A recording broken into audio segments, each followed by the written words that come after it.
to the meeting is just to familiarize the members of the Planning Commission with the items that will be coming back before us in a couple of weeks and to ask questions of staff and the applicant.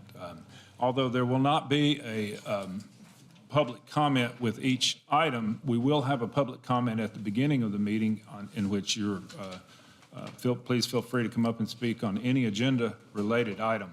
So let me begin by reading through the agenda briefly, just to let people who may be listening online and don't have a copy of the agenda, or if some of you in the audience don't have a copy of the agenda, and this will show you the order in which we will go through the items tonight.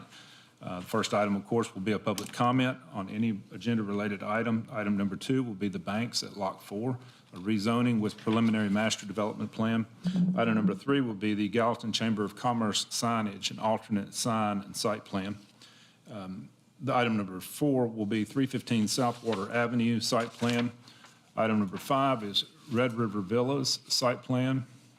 And item number 6 is 203 West Main Street, a change of use site plan. Item number 7 is the crossings at Hidden Creek, a rezoning with preliminary master development plan.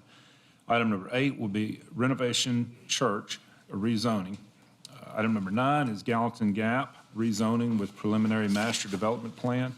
Item number 10 is Westfield Phase 2, Section B, a final plat. Item number 11 is Nexus TN Phase 1 South, Section 5A, a final plat. Item number 12 is Nexus TN Phase 1 South, Section 5B, final plat. Item number 13 is Nexus TN Phase 2 South, Section 2, preliminary plat. Item number 14 is Kensington Downs Phase 4, preliminary plat. Item number 15 is Westfield Townhomes, preliminary plat. Item number 16 is Westfield Amenity Center and Pool, revised final master development plan. And item number 17 is Fox Creek, an amended preliminary master development plan. Item number 18 is Volunteer Traditions, amended preliminary master development plan and revised final master development plan. Item number 19 is Twin Eagles, Phase 15, re-subdivision of Section A, Track 1, a final plat. Item number 20 is 446 East Main Street, rezoning with a preliminary master development plan. And item number 21 is Jennings Park, Lots 1 and 2, final plat. As you can see, we have a very heavy agenda tonight of items to go through. We did have a sign-up sheet in the front. If there's anyone who would like to speak in the public comment section, please sign that sheet so that we have an idea of how many people would like to speak, and just keep the meeting moving along on the schedule. Is the sign-up sheet still back there? Is there anyone who has not had an opportunity? Yes, go. Is there anyone who's not had an opportunity to sign the sheet? Please do so. And when you sign it, if there's a space, I believe, on there to put your address as well. We will go ahead while the last anybody left is signing the sheet. We'll go ahead and get started with item number 2, which is the banks at Lot 4, a rezoning with preliminary master development plan. Jim, if you'll collect that sheet after everybody has an opportunity to sign it. Which staff member is presenting this item? Mr. Chairman, do you want to have that public comment before we move to item number 2? Yes, thank you. My mistake. I was thinking the item itself. I'll wait till Jim brings that up.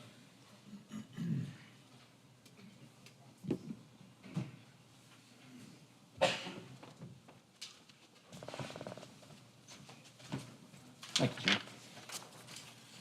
Jim. So we'll begin with a public comment, and the following people have signed up. If you will come up and just line up here by the podium. Sean Clark, Todd Alexander, Councilman Pascal Chavance, and Carolyn Seagraff. And if you will, try to limit your comments to roughly 3 minutes. And I have your name here, but for the record, for the minutes, if you will, please state your address as well. Thank you. Okay. Thank you. My name's Sean Clark. I live at 241 Carrollton Drive. I had some questions regarding item number 17, the Fox Creek development. One thing that wasn't clear to me on the drawing is if there will be a change to Long Hollow Pike to extend the turn lane into the entrance of that neighborhood. Right now, the turn lane terminates at the secondary entrance at Carrollton, so I was just curious about that. On the drawing that shows the utilities, it shows the sewer for this neighborhood connecting into an existing line in Carrollton into Aqueduct Place.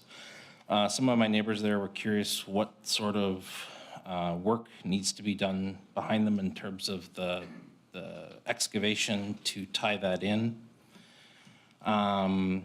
The other thing I was curious about, there's an open space buffer, it appears, between the lots that back onto the existing homes on Blackthorn Drive.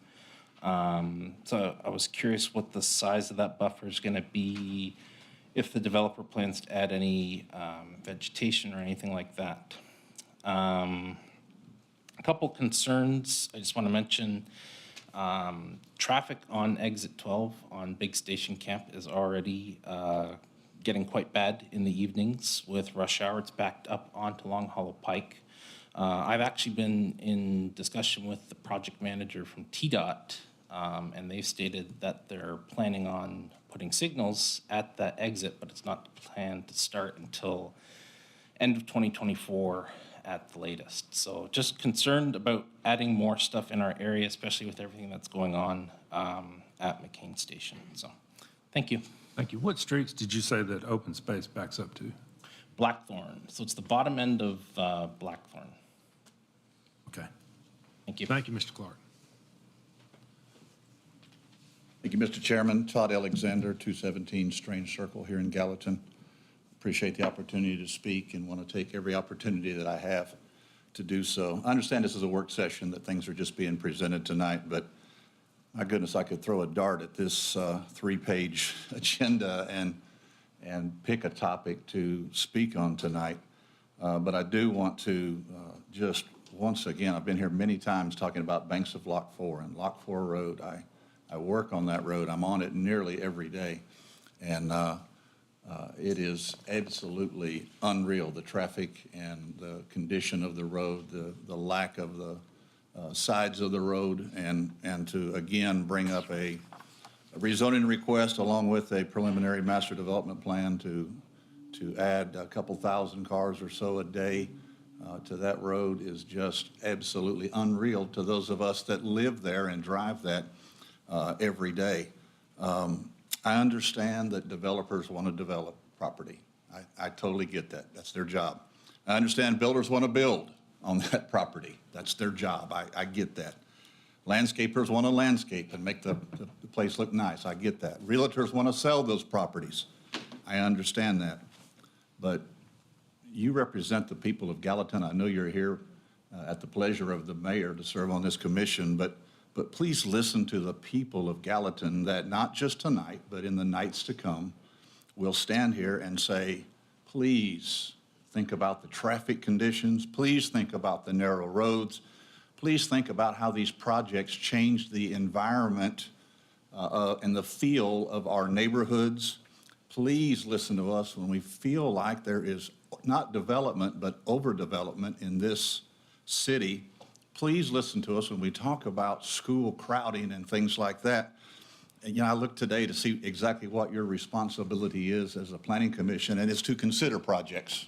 And I understand you recommend them to the city council after that, but it doesn't say that you have to approve every one. And so I just want to encourage you tonight. I thank you for serving. I know it's sometimes a thankless responsibility, but it seems to the public that we really serve developers and we don't serve the citizens of this city. I just want to encourage you once again to listen to the people of this city. Thank you. Mr. Alexander.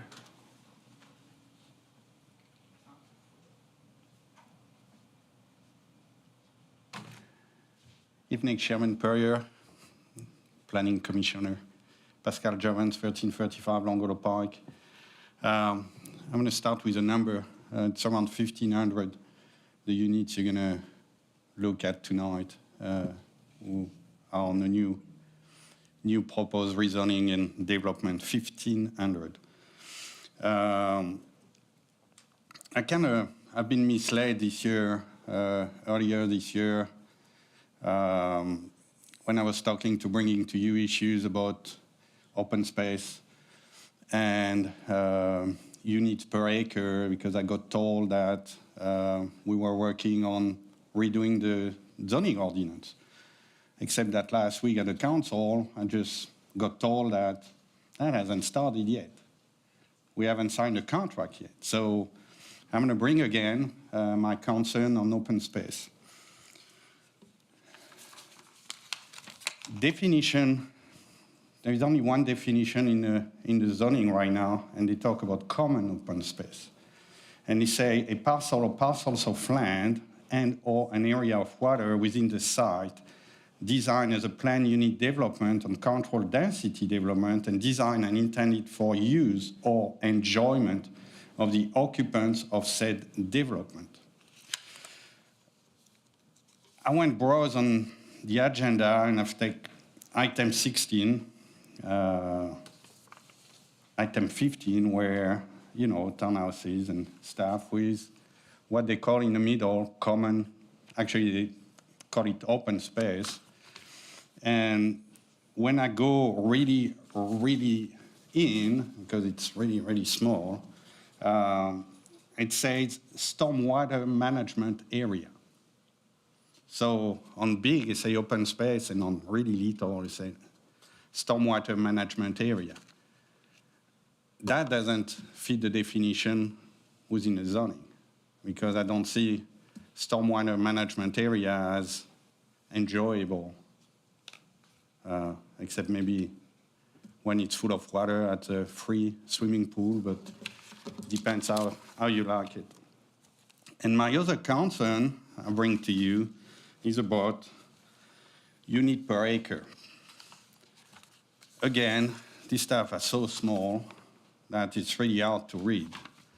I take the crossing at Eden Creek, for example, where they say on a project description, with really, really small, again, it's an 84-acre site with 232 single-family and 83 attached townhouses. But this site includes approximately 18.4 acres of commercial. Now I go on the other side where it says site data. For the unit per acreage, they use the 84.05 total. But they say on the other side that there is 18.4 acres who are for commercial. So that should not be counted on the unit per acreage on a residential side, because it's not for residential, it's for commercial. And I'm not going to go back to Log 4, the green farm, because we're going to have plenty of time for that. But same concern with road. I think we need to be really careful on what we approve. And if I look at the Gap apartments, that dump into Harris Lane, and I don't know if you drove into Harris Lane, but I don't think this kind of project can dump into that kind of road. So I appreciate if you can look into that, and thank you for your time.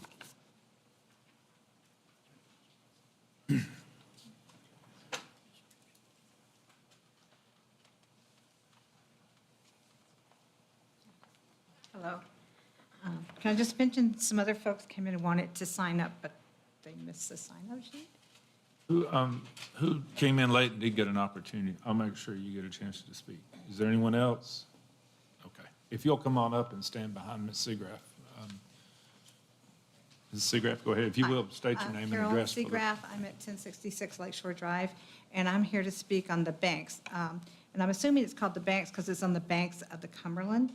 And we kind of lost our battle on annexation, even though we had the room full of people who live in that area who were really concerned about so many different issues related to it. So now we're to the point where we can make it into something that we can all live with, or we can make it into a high-density, congested area, which none of us can really live in because of the traffic, because of the schools, and because of all the other infrastructure and areas that you're not going to be able to solve if you put 800 homes in the middle of that little area. So it looks like, I think what the plan, one of the plans I saw said there were like 300 acres, and you're wanting to put like 700, 800 homes or townhouses in that area. All around it, it's not zoned that way. If we could just manage it and remain the zoning the way it is, or similar to what it is, the county zoning would have put, what, 200 homes in there, right? That seems pretty reasonable. It doesn't overpopulate the infrastructure, the roads, and all the other things that are going to be impacted, the animals. We've all gone through all that. So this is an opportunity for the planning people to correct something that's been planned. I mean, making it part of the city, I think that's done. It is what it is. But now we can make it something that's really nice and part of, and a complement to the area and to the housing and the neighborhoods that are already there, instead of putting all of a sudden this huge complex in the middle of this quiet residential area. So my plea to you is that you maintain the low density, at least in the zoning planning in this property, and maintain the quality of the habitat in the neighborhood. It's not 386. It's not on a long haul. It's not out where you have highways and roads that people are going to be able to access, and you can build more infrastructure. You're in the middle of a very quiet little neighborhood that is on the banks of the Cumberland. So that's my plea. Just reconsider and look at the zoning choices. All right, thank you, Ms. Seagrave. Good evening, Council. My name is Mark McFadden. I live at 217 Blackthorn Lane. And my concern is about the new subdivision, Fox Creek, going in behind us on Blackthorn Lane. Neighbors along Blackthorn are concerned about the buffering area behind the fence line of Carrollton, how deep that buffer is going to be, and then after that buffer, how far back do the homes start? And another concern we also had was there any surveys done by TDEC? There's creeks on that property, and from what I understand, there's underground streams on that property that TDEC needs to do a survey on or notified to make sure it's buildable and it won't cause any flooding issues on people that live on Blackthorn, or that's going to be behind that subdivision. Another question was, there's supposed to be 2 exits coming into that area. One is supposed to be a public access, and one's supposed to be some type of emergency access only, and something about a shed being built at that access. Like, what's the shed for? And if that emergency exit, is that going to be gated only for emergency vehicles to enter that subdivision? And the last thing I also had was, they said construction is supposed to begin in the winter of 2024. Is that January, February, or is that November, December of 24? That's all I have. Thank you very much for your time. Thank you, Mr. McFadden. Have a happy holiday.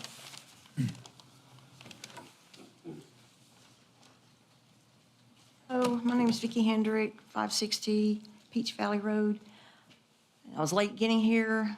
I drove from Nashville from a doctor's appointment, and I was sick all the way driving home with the traffic. And cutting through roads that you think you could get through, which most people don't like doing, but I mean, sometimes you don't have a better way to get to where you need to go. What excuse do we have for this massive building we've got going on in Gallatin? You know, I look back, and I know our parents and grandparents fought so hard for things that we have in our lives now, and including my family that owned the farm at 1145 and 1135 and 560 Peach Valley Road and Lock 4 Road.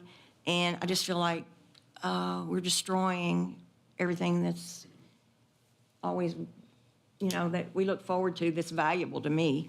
I just want to know if we allow this massive building at the Green Farm, what lies ahead? Is that going to be more concrete, more homes everywhere, more apartments everywhere? Because everywhere I look anymore, that seems like all I see, and it seems like that's what they're trying to slam in there too. I get tired of laying on my bed at night and listening to sirens and cars and ambulances. And last week I called the police because I almost got ran over by a car going to my mailbox. And an officer came out there, and I said, "You're more than welcome to sit in my driveway because it's concealed both ways." 40 minutes time, he caught 5 speeders, one of them doing 35 miles over the speed limit on Peach Valley Road. And then the next night he came, he was there for 20 minutes, and he caught 3. Gallatin's building so fast, I do not go anywhere anymore without pepper spray, because I don't know who I run into, where they're from, and it just seems like that's all we're doing. We're just losing our freedoms and everything as residents of Gallatin to provide for people that want to move here. And what about the people that lived here all their life? And I've always thought of Gallatin as serene, charming, historic, vibrant. I don't want all this hustle and bustle, and I especially don't want it on Peach Valley and Lot 4 Road, where it's hard enough to get down through there anyway. Walking is not pleasant out there anymore. Scary, matter of fact. Most of us here are the age you'll recognize the song. You ever heard the song "Pave Paradise" and put up a parking lot? That's where I feel like that's where we are right now. We don't know what we got till it's gone. And, you know, that's pretty much all I got. I just feel like Gallatin's out of control. The developers did come back with a lower plan, but city council said they were going to vote for that high density out there. So examine your heart and think about the people that have lived here. And I mean, the people there, the people that own that farm, the Greens, they got a right to sell their property, but they don't have a right to come in there and just slam a bunch of homes and apartments in there, mostly apartments or townhomes now, and take away stuff from the area that's been there for so many years and people have enjoyed for so many years. You take it away, you can't get it back. And, you know, I've heard people before on this planning commission say when they take off from airplanes and stuff, all they look down and see is home, you know, house tops and apartment tops. You know, we're losing trees and farmland and things that are important to me. Thank you. Is there anyone else who came in late and didn't get an opportunity to sign the sheet? Seeing none, I'll close the public comment, and we will move directly into our first item. That is item number 2 on the agenda, the banks at Lot 4. Which staff member is presenting this? Jillian Ogden, Assistant City Planner. This is the rezoning with preliminary master development plan request for the banks at Lot 4. The applicant did come in with a revised plan, which was included in your packet, and they do have some slides that they would like to go through. So I'm going to hand it mostly over to the applicant, but to reorient ourselves, we're off of Peach Valley Road in Lot 4. It is right at a little under 300 acres, and they are now proposing 760 units, predominantly single family. So I believe I'm going to change it over to their slides for them so they can show you their revisions.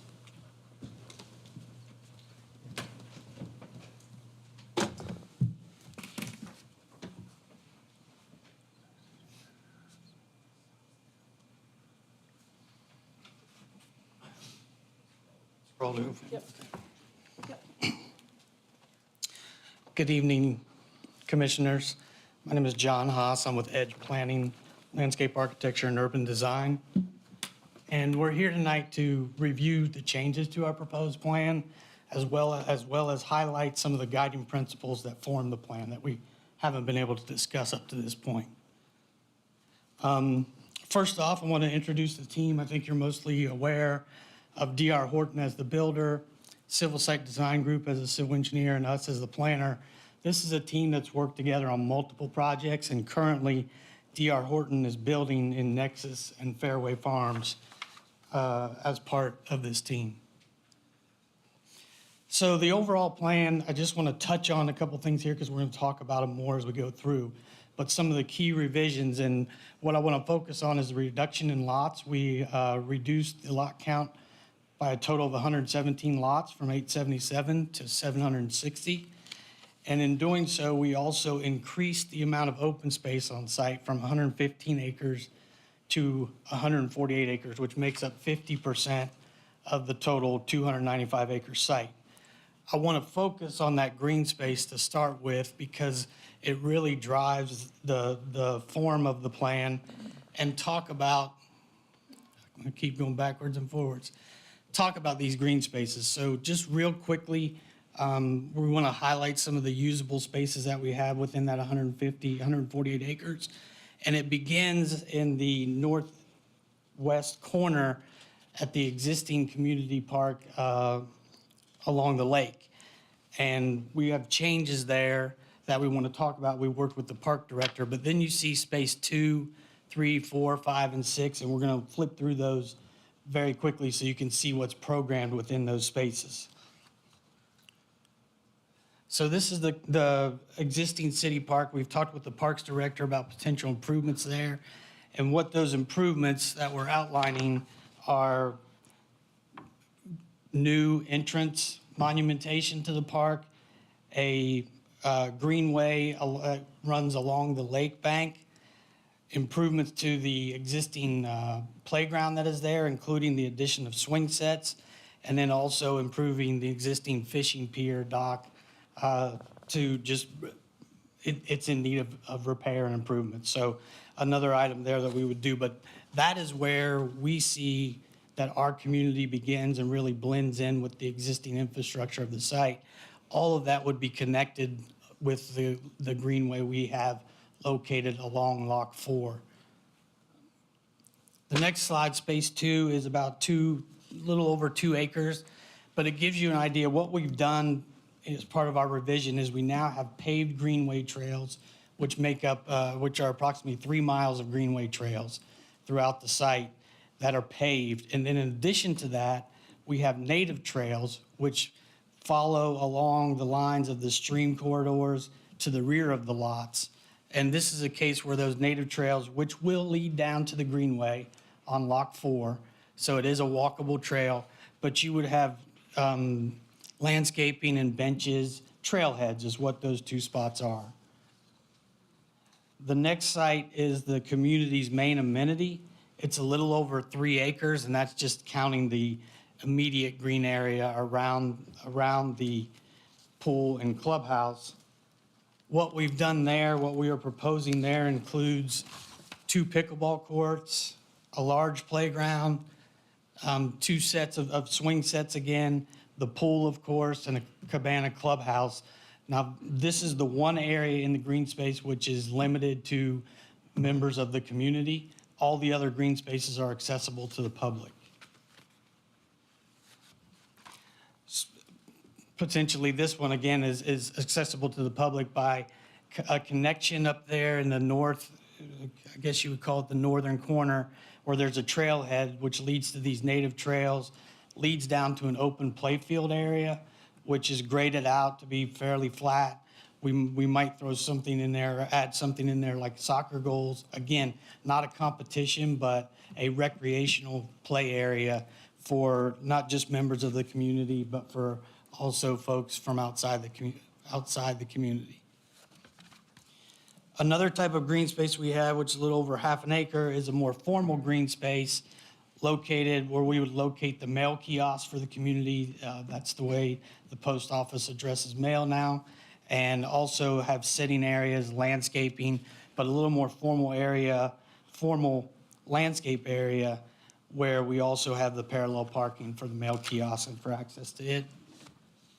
And then lastly, in terms of the open space areas, we've got a 24-acre, plus or minus 24-acre area that's located all the way to the eastern end of the site. You'll see a native trail linked there out to the greenway and out to where there's parallel parking, a looped trail with access down to the cemetery that we've located, as well as another playground and swing set, and then that open play field and really trails that lead through the existing tree canopy. I mentioned those trails, and this highlights those trails. The trails that are in red on the screen that run along the collectors, those are all greenway trails, paved greenway trails. And then you see the lighter color that works its way along the stream corridors to the rear of the lots. Those are the native trails. Each one of those are over 3 miles, And in addition to that, we have sidewalks throughout the community. So really linking those green spaces and making the entire community in a park-like setting. I'm going to let Jim Harrison step in and talk about some of the infrastructure and off-site improvements. So Jim Harrison, CSDG, appreciate what John went through just to this point. A lot of great pedestrian connectivity, a lot of walkability. I will mention that that's also alongside a lot of environmental areas, preserved tree areas, things like that. So really, really great enhancement for the site within the 148 acres that's part of the open space, 50% of the site. What I'm going to do is talk about traffic improvements. And I left something on each of you's desks showing some little exhibits. Quite frankly, there's a memo on the front. It says KCI. And I want to introduce them first. KCI is a fabulous traffic engineering firm, well-respected, most respected, quite frankly, in Nashville. We engaged them very early on. They got with staff, and what you see on the screen is an area that they identified where they identified key intersections for us to study. Essentially, every key intersection southwest of Gallatin, southwest of the bypass. They studied that thoroughly. We have gone through that traffic study, gone back to city staff, have reviewed it very thoroughly. City staff, engineering department has been very helpful. I want to thank everybody here, staff, engineering and planning both, for helping us to find a pathway through this to address any traffic concerns. Also, Neil Schaefer, who's the city's consultant, has given us comments back on this to make sure our proposed improvements are appropriate.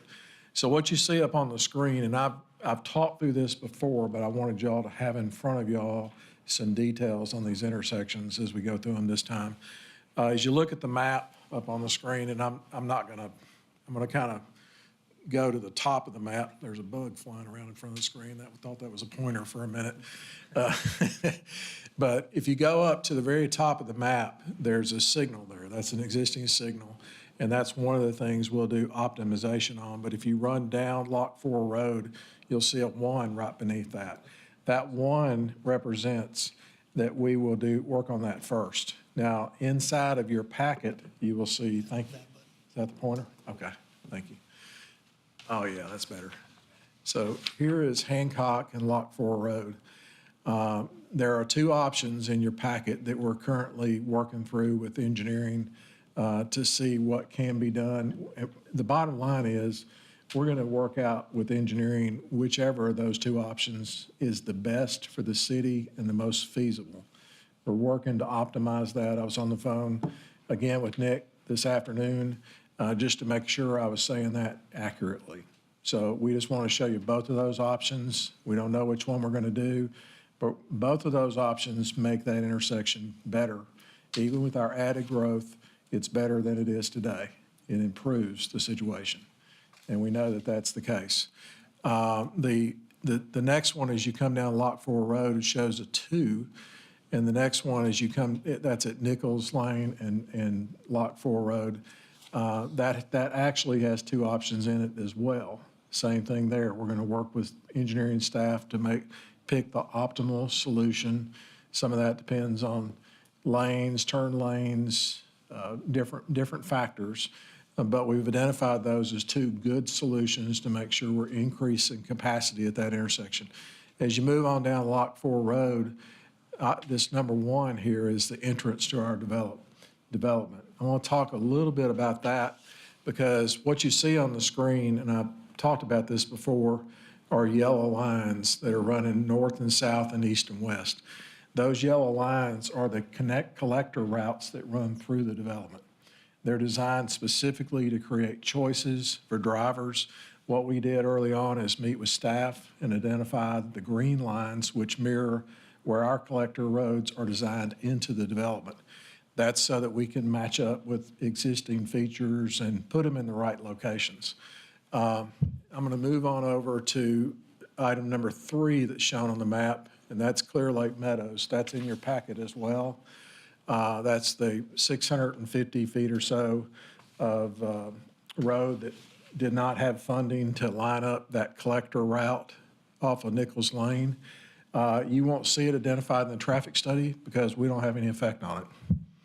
I mean, we just don't, because it doesn't, our traffic is just not going to use that except for when they go from our subdivision up to the commercial around Publix, and they'll be taking a turn off to get to there. There's really no direct effect. We're just doing that as part of goodwill on behalf of our project because it was something that was expressed very early on that was needed in the community to line up those collectors. The other things that are shown on this map, and I'll point them out, are optimization of the signal at 109 and 109, and then optimization of the signal at Peach Valley and 109. The entrance, which is coming in off of Lot 4 Road, has turn lanes that are designed for appropriate capacity for our full build-out. They're also designed for Lot 4 and the amount of traffic plus background traffic that's going to be on that as well. One of the things Nick wanted me to mention is we are going to do a safety audit about on Lot 4 Road and on Peach Valley to look at any critical signage that's needed along the entire length of those two roads. And we've committed to do that. We'll do that as part of the design. We'll do that as part of the process when we're going through the improvements at Hancock and that design as well. I say all that really to kind of sum it up is we've worked continuously to try to make sure and confirm that we can be sure that we're going to make things better once this is full build out. And we don't know what the full build out will be. It might be 7 years, it might be 10 years. It's going to take time for all these homes to be built. We've lowered the amount of homes on it. We're at a lower density. So we feel like all those are working in the right direction. The only thing else I left out about traffic is there's an area to the west of the Lot 4 Hancock Road intersection. It's kind of right in here where there's some needs for traffic calming. The city is working on identifying exactly what those are. They don't know specifically what they are, but we are committing, and I committed to Nick this afternoon that we'll do a pro rata share for whatever impact we have on that to help contribute to that solution as well. So that's an added thing that, quite frankly, the city is independently working on with Neil Schaefer, their consultant, kind of looking over here at Aaron, make sure I'm not saying something wrong. So the other thing I was going to talk about, it's a little easier looking at this map, is the infrastructure for water and sewer. We have worked very closely with David Kellogg. We're doing off-site water lines. We're doing internal enlarged water lines that are going to raise the pressure in the entire area. Quite frankly, bring it, up quite a bit for what's needed from a fire flow standpoint. We know we're going to have a positive impact from that standpoint, providing better fire flow in the area. We're also doing a force main in addition to the things we're doing on site for sanitary sewer. The force main that we're doing along the frontage is running alongside where the greenway is that we're building on the frontage of Lot 4 Road. That force main will help carry the sewage basically from the equalization tank. It'll be a big chunk of what is needed there for the overall capacity of the city. Again, that's not about us. That's just about doing the right thing on our portion of the property. So once again, with sewer and water, we're going above and beyond with what's needed to make sure that we're going to have a positive effect on the overall community. How do I get that to go forward? Yeah, thanks. Oh. So the other thing I want to talk about, and this is a little unusual for me as civil engineer to talk about this, but I live here. I experienced this with friends, family. This is an article that was in the Tennessean, I don't know, 3 or 4 months ago. Anyway, the bottom line of this article is it talks about the need for attainable housing. And let me talk about how we impact that. We're not typically, we're going to be the second and third homes that somebody's going to buy. But if somebody in Gallatin purchases a home, there's a good likelihood they're moving from something closer, something that's less value up to our subdivision. We do have an impact adding housing stock for the entire community does have an impact on providing more attainable housing. And that's important because we need housing. We need that space. And, you know, part of what's happened, and I'll just read this off real quick, you know, home prices have obviously rose. A medium sales price continues to rise, and it's $440,000 year to date. Last year, this time, at medium sales price was about $419,000. So we're continuing to see that. In 2021, about this time of year, medium sales prices were at $343,000. So we've seen an extreme increase in those housing prices, which has a correlating effect to what people can afford. I'm fortunate enough to have 2 kids myself that already own homes in Sumner County and did before 2019. I have one that doesn't. He's sitting there scratching his head wondering how in the world do I ever get in? And that's going on over and over and over for our kids and for our families and for people that live here. And that is our main focus, is helping in that sector. So that said, I want to kind of move, I did something wrong here. Show me what I'm doing wrong. Oh, there we go, thank you.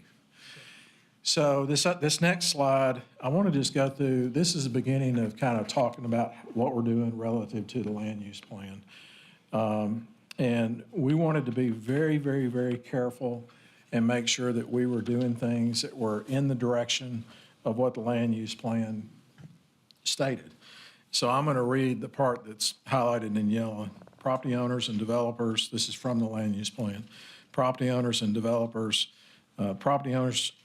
should consult the plan regarding recommendations for land use and infrastructure investments. But I want to point to what's over here on the right-hand side, which is about the banks at Lock 4. And we have hit some of the major points, about 6 of them. And I want to kind of just note them. If you look up on the right-hand side of this slide, the highest percentage of return was we had preservation of open space and natural beauty. We've done that. John will talk more about that as we move forward. Protection of environmental quality. We've done that. In fact, this development, by entitling the open space around it, by putting trails and things around it, make it more of a passive use, it's going to improve just without the cattle, quite frankly, which have beat it up over the past numerous decades. Improvements to local roads and highways. We've been talking about that. Expanded access to public parks, greenways, and trail. We have talked about that. The park, the Access 1 park that's on the west side of Lock 4, we've actually coordinated with Nick about doing a pedestrian crossing there so people can pass over with the Greenway Trail. The new Greenway Trail that we are locating a little further back off the road for our property, putting it behind the trees, but it will connect and run the entire length of Lock 4 Road at some point. We're doing that point along the frontage of our property and connecting. So a family can walk around several different pathways through our development and then actually go out and walk along the frontage of the lake. And that's pretty unusual. That's the reason we were called the banks at Lock 4. And we started with that in the beginning. We have improvements to the sidewalk connectivity.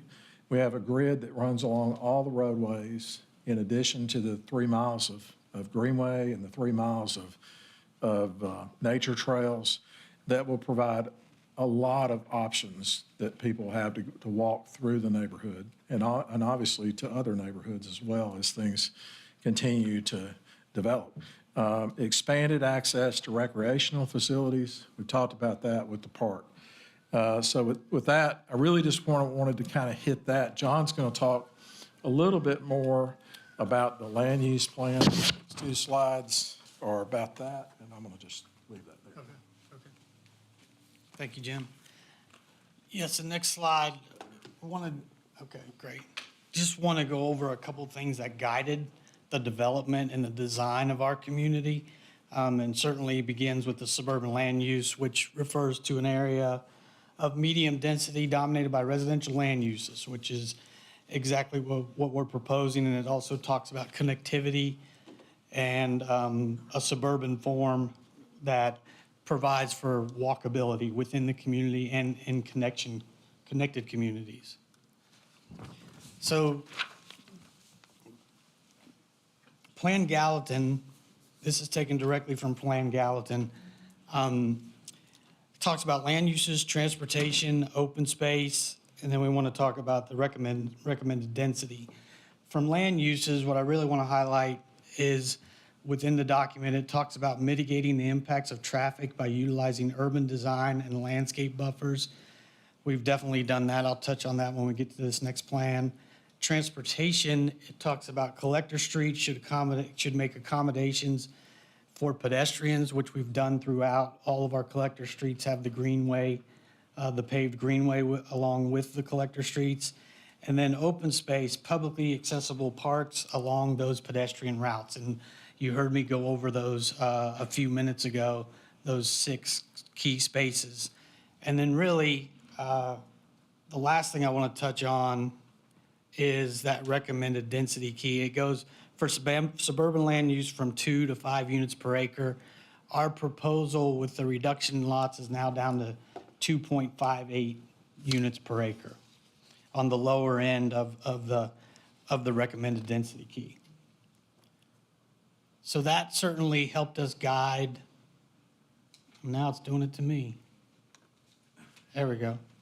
That certainly helped us guide our proposed plan, along with the natural resources and the cultural resources which are on the property. So you've seen the plan, and I'll flip to it here in a moment with those green spaces, but what we've done is stayed away from the blue line streams and those stream corridors, as well as on the easternmost end of the project, there are some steep slopes, 10 to 15%. We've stayed away from them with this revised plan and just incorporated that open play area and the native trails into that, as well as locating the cemetery in that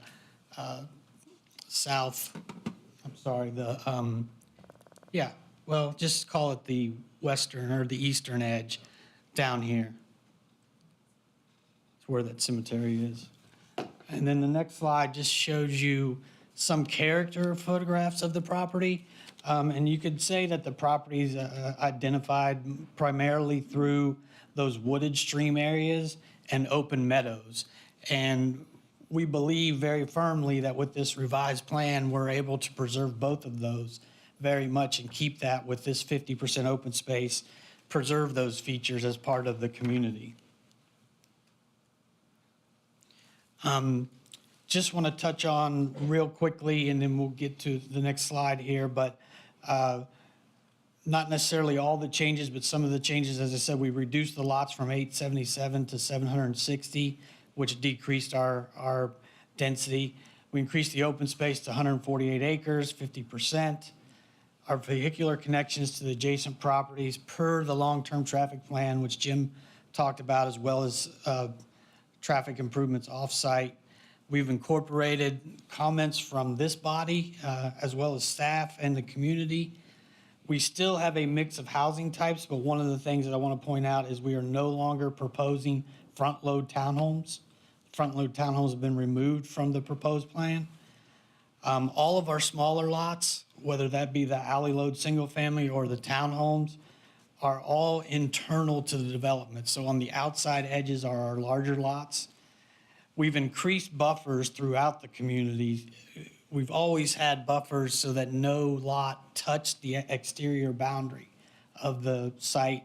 We've increased those buffers even more. I'll show you that in just a moment. We've included the existing cemetery as part of the trail access in the existing open space. And then, again, 3 miles of greenway trails and another 3 miles of native trails in addition to sidewalks that link all these green spaces. This is just a plan that, or a sheet that shows both plans. And I'm just going to pull the red dot up here and highlight where the changes were. The largest change was right here, where we reduced the number of lots, and you can see now that's a single loaded road that goes through. We've also relocated the community center with the clubhouse and the pool and those rest of those facilities here. We eliminated the cul-de-sac, which led into this green space, which now makes it one contiguous, 24 25 to 30 acre green space. And then we also reduced lots along this edge of the property to where we've increased that green space. So you can see a very consistent green ribbon all along that southern property boundary. Sorry. So here I just want to touch on again our housing types. We have two different lot sizes of the single family, 50-foot wide and 60-foot wide, and then side loads and alley loaded. And be happy to answer. We have some square footages on those. If you're interested in those, we can come back and hit that. And then again, the townhomes, one of the things we've done is reduce the percentage of townhomes. The percentage on the previous plan was 25% of the overall lots that were proposed. We've reduced it to 22%. And we've, again, completely removed the front-loaded townhomes from the plan. So all the townhomes are alley load. So as I said, we've removed all the front-loaded townhomes. We've reduced the lots by 117 lots. We've created this large buffer on this side of the site that I just pointed out to you. And it's also on the northern end of the site also. And the biggest thing is increasing that open space from 115 acres to 148 acres. Got too many buttons here. This is just our last slide. We've gone over everything on this slide. As Jim mentioned, one of the things we did was certainly look at Plan Gallatin. Our proposed master plan is consistent with the current City of Gallatin general developments and transportation plan. We've got utility infrastructure readily available, and as Jim touched on, making improvements to that infrastructure. Of course, we are implementing the collector roads, both east-west and north-south, per the transportation plan. We've got the greenways and connecting to developer-funded improvements at the existing park in the northwest corner, off-site roadway improvements, and miles of native trails and sidewalks, and the 50% open space. I'll just leave this slide up. It's probably the best one if you have any questions for us to refer to. With that said, I don't think Jim has anything else to add, so we'll be happy to answer any questions you might have. Thank you for the time. Thank you. Open floor to questions or discussion.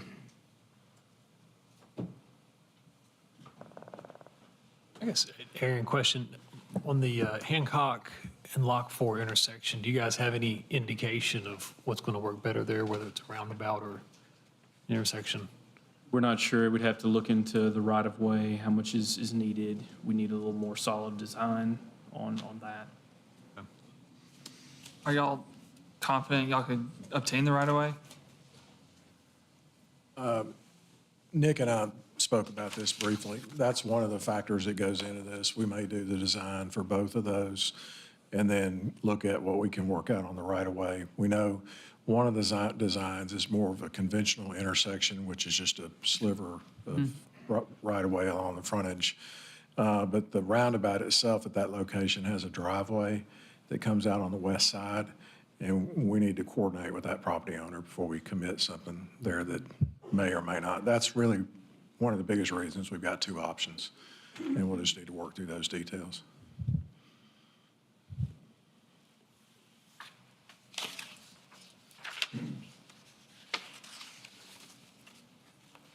And I'm assuming engineering is comfortable with the alterations they've made to internal road networks?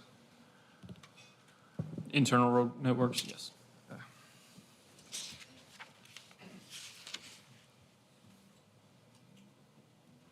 Made some really major changes from one proposal to another. Appreciate that.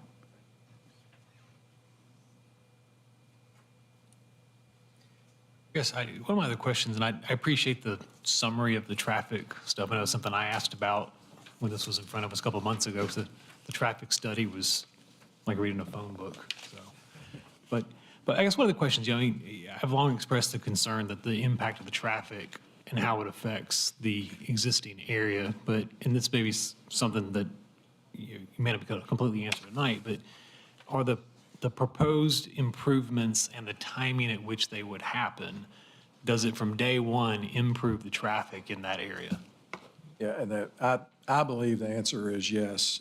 And actually, what you see on that first page is really consistent with what we showed on the map, that the first place you want to go is really at Lot 4 and Hancock. And then obviously have the new drive right there at Aqua Drive on Lot 4 for our development, have that in place as well. Those two things are really the highest priority, mainly just because those things are the things that have the most traffic on them right now. And then we would work down through that. And some of what this shows is the details. If you look at the bottom of each one of these items, it's got details as when they would come in. And we looked at that with engineering. And you know, we're prepared to do those at the appropriate threshold of time. If there's a tweak or something that needs to happen, something come in a little bit earlier, you know, we're willing to do that. Clear Lake Meadows is probably the last item, unless something were to accelerate on the other side. I think that's where we need to maintain some flexibility as we go through this. Right now, there's Nichols Place on the south side, which I think is called Ferguson, when it goes south of Nichols Lane. If something were to accelerate on the south side of that, we'd probably have to work out something to get that online a little quicker. That makes any sense? Yep, that makes sense. Bill, you might know the answer to this one, but what does it cost the city to build a mile of greenway, roughly? Aaron might have better, the cost is escalating quite a bit, and it all depends on the topographic conditions in the area that you're looking at. So it'd be much easier for them to be able to accommodate it on their own property than for the city to then go and acquire right-of-way and build it in an area where there's lots of creeks. Well, I think we have about a quarter-mile segment of greenway, for example, that would cross Station Camp Creek, adjacent Highway 31. Is going to be close to $2 million. So it all depends. And so I would guess if in a situation like this, the cost of the greenway is probably going to be somewhere in the neighborhood of about $2 million a mile. You're going to have two small intermittent stream crossings, and basically you're going to be plowing a field to provide that the other portions of it. Thanks. One thing I would like to ask, and I think is a great concern, particularly as it relates to either on-site or off-site traffic, is the phasing of this project and how many phases, and I believe that was will be likely one of the exhibits that we provided in the plan set. So it's going to be important to that phasing of this project of this size, ties Peach Valley Road internally through this project to Lock 4 Road fairly early on in the process, so you distribute that traffic as rapidly as possible. Looks like it'll be phase 3. Phase 3. And that may be appropriate. I don't know how many units are in phases 1, 2, and 3. But the earlier the better in tying that together to distribute that traffic. And of course, we don't know what's going to happen to the north and east here. And most likely in the long run, consistent with the long-range plan, that there will be a collector roadway that will extend up to Ferguson, which is where Nichols Place is now has built a segment of that road already, and they will align to match up with that. They will be sending traffic that way. It just may not be for quite some time. And although it could happen fairly rapidly depending on the development plans of other property owners in that area, but we don't have anything presented to us at all on all those properties. All the streets will be public? Yes, sir.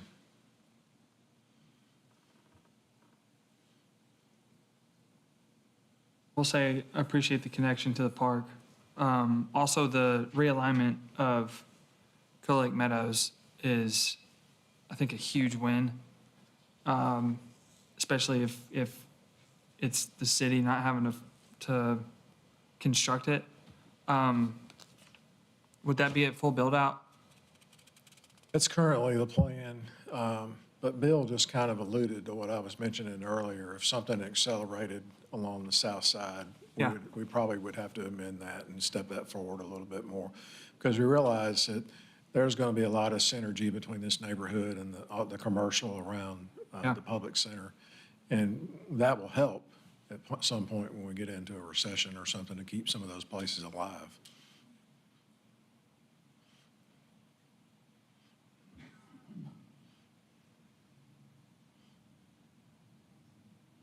Any other questions or discussion? I don't think so. I agree with Matt. I think having the breakdown from the traffic study is very helpful. And then also the understanding when they will occur with the development is also very helpful. And we recognize what Bill said just a few minutes ago, that we need to get with them and talk. We'll chat with staff about the phasing and what we need to square away there. I think there might be a little bit of difference in a threshold there on one of those items, but we'll be coordinating with staff to work Okay. that out so we can get staff okay with that. Okay. I don't have any other questions.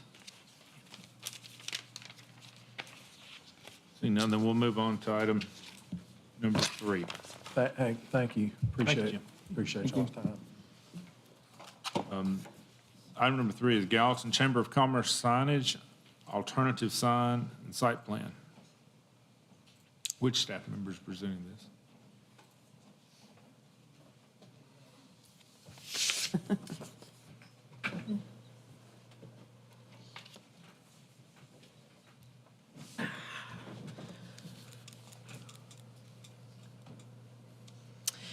Yes, this is for the Gallatin Chamber. They are moving to the building across the street from their current building in the parking lot of City Hall. And they have some proposed alternative signs to come in front of this body because they do not meet our sign code. They are within the core commercial CC district, which has different sign regulations than other parts of town. So I'm going to go through them briefly. This is the property that we are talking about. It is along West Main Street, just across the street from the existing chamber building. All of the front of this building, including the sidewalk, is in public right-of-way. So any signage that projects, anything like that, would have to have a hold harmless agreement approved by city council. So that will be a step required with one of these signs. So they are showing 2 proposed signs on the building. One is actually to be painted on the building. That's the station that you can see on there. And the other one is a projecting sign. They are allowed 2 signs, 2 different signs like that, so that is not an issue. For the first sign, this will be more reminiscent of like a marquee sign with the neon tubing. They included some measurements in here. So for this sign, it's a little too big. The sign is not to exceed 14 square feet, 7 square feet on each side. This one's 14 square feet on each side. Sign not to project more than 3.5 feet from the wall. It's projecting about 4 feet from the wall. And the bottom edge of the sign shall be no less than 7.5 feet above the sidewalk. That information just wasn't provided. But I believe they need to meet that just from a height safety standpoint. For the other sign, which is to actually be painted on the building, the sign is just a little too tall, and the lettering logo, one of the logos, can only be up to 16 inches, and it's 18 inches. This one's a pretty small discrepancy. Keep in mind for CC zoning, most of those buildings are substantially thinner than this building is. So you could maybe say that the signage is justifiable by the very width of this building and it all being one user. You also have, for the marquee sign, the predominant portion of that will say Gallatin, and it's almost kind of an entry into the square.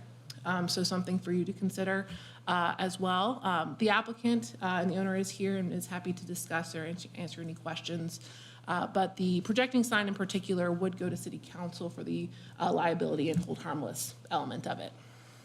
Thank you. All right, thank you, Jillian. Do we have a representative for the applicant present?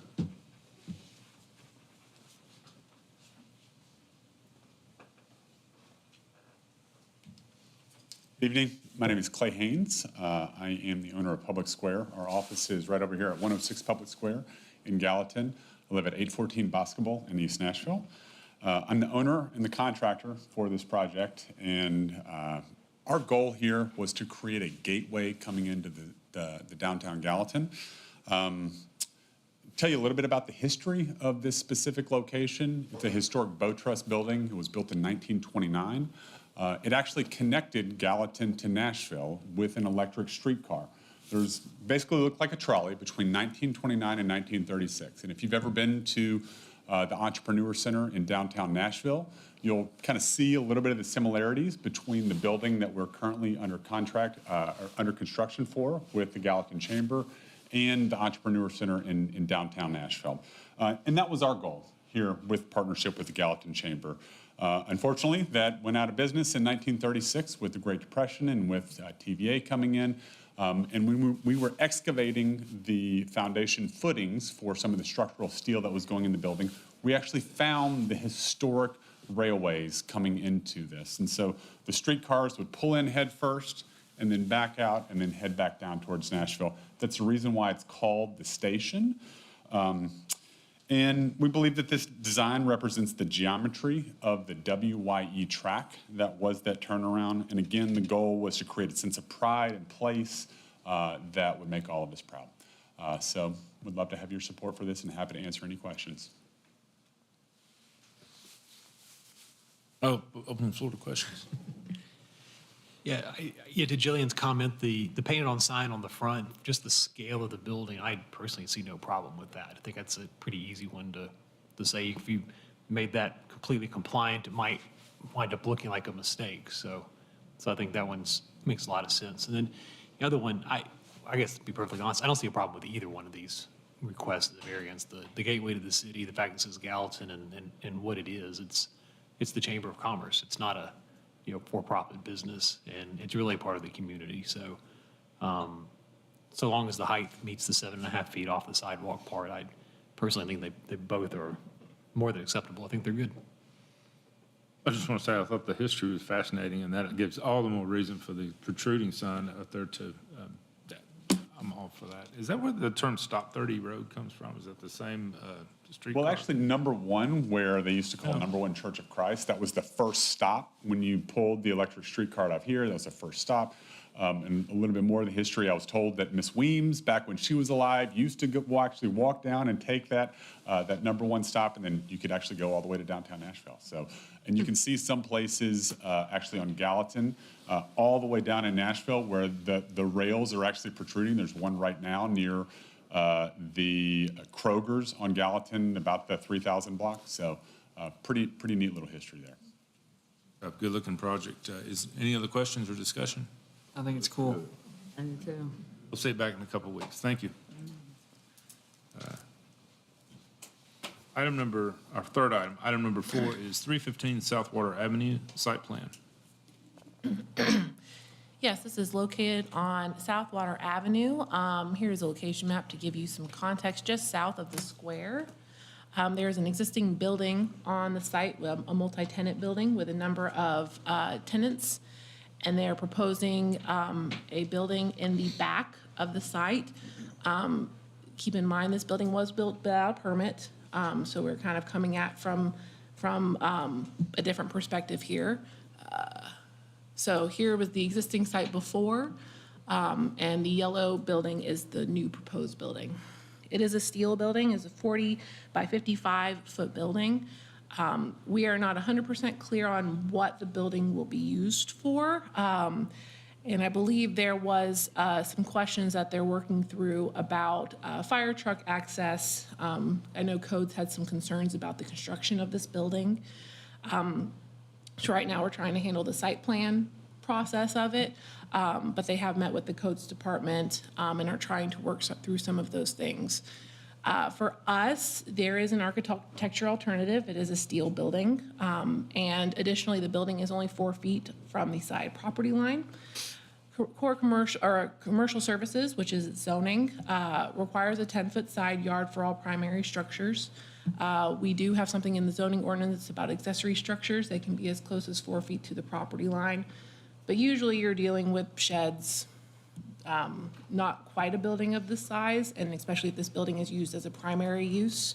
So we're not 100% clear on that. This body couldn't approve a variance like that. That's something a Board of Zoning Appeals would have to approve if we determine that it's necessary. This board can only really do exceptions in commercial zoning for buffer yards and architecture. I believe the applicant is here tonight to talk about it, but this is where we're at with this project. Thank you. We have a representative for the applicant. Please step forward. While he's coming forward, I just need clarification. Did you say that, you said proposed building, is the building already The constructed? building was constructed without a permit. Okay. When was it constructed? When was the building constructed? Is actually before I got the property to manage. Here is, I'll tell you something about. If I may, I jumped chain here. If you'll Okay. state your name for the record, we're recording the minutes. Okay. Good evening, Commissioner. I am Sam Lewis. I'm the property manager for 315 South Water Avenue. I got managed this property after all these things happened. But Maurice Tadros, he's a property owner. He's a 73 years old. Actually, his son passed away, so he traveled. He's sitting with his four granddaughters. At this time, so the tenants convinced him to put a shed or shipping container. He agreed for them. He didn't follow with them. So he expected a shed or shipping container. Then we realized everything. I wasn't in state, but he got me here to follow up with the state, with the city, to make everything fixing based on the rule required at the moment. The building is a steel building, is a 40 by 55. Behind the building, it's away from the building about 10 foot 4 inch from the original building. And I am here to follow everything, to make everything based on the rules. I believe it was constructed earlier this year. You can see on the Google image that it's there. I believe we've had discussions with codes for a few months now. Yes, it happened. Is the existing building, does it meet setback requirements? No, Okay. I think it's 7 feet. You said this building is about 4 feet from the property line? According to this plan, yes. And y'all aren't aware of what use is supposed to be going on in the building? No. What is the That was- building, that what is the was the building question. used for? It will be used for a car maintenance. Change oil, something like this.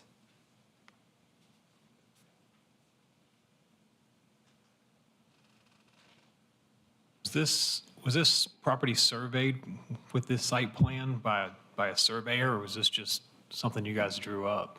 We provide the city by the site plan about before the meeting here by 2-3 weeks, and we they send for me comments and reviews. I send it to the engineer 2 days ago, and he working on it to fix everything to send based on the comments from the city. I know that they did some work there's a floodplain, a pretty substantial floodplain on the north side of this property. And so I know they did some work with Greenland Design. And so do you know if this property, what he's asking, do you know if this property, as it's shown, was surveyed? It has the measurements on here. So is that an accurate representation of the property? Yes, it is. Okay. Who surveyed it?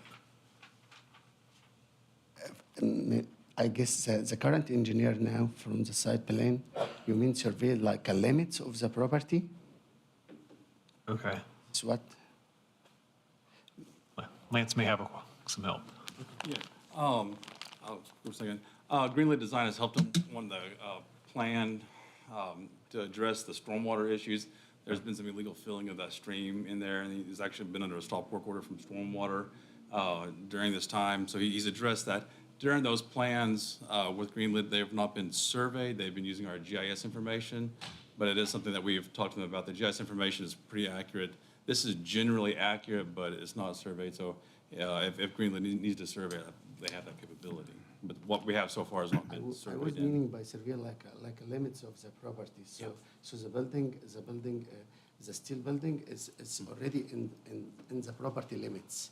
Well, I understand, but a site survey by a registered surveyor would provide the exact property lines and exactly where the building is on the property and how far it is from property lines. That's something we see on every single project. We fixing something through stormwater.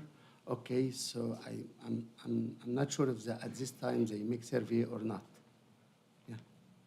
So the 4 foot is a guess at this point. Yes. Let me also say that's Lance Wagner with the engineering department, who heads the stormwater division. Yeah. Well, I guess, I mean, the purpose of this is to give feedback for applicants. So I would say it sounds like you guys have a lot of work to do to get an accurate site plan and all these things addressed before it comes back. But, you know, if project's been done without permits and not following the process, I think it needs to go to a higher level of completeness in an application to prove and show what's really there and, you know, and get everything satisfied. I agree. And then I would urge you to resolve everything with codes as well. I think the codes issues are a lot more, I guess in this regard, a lot more important than just a site plan. But that's my comments.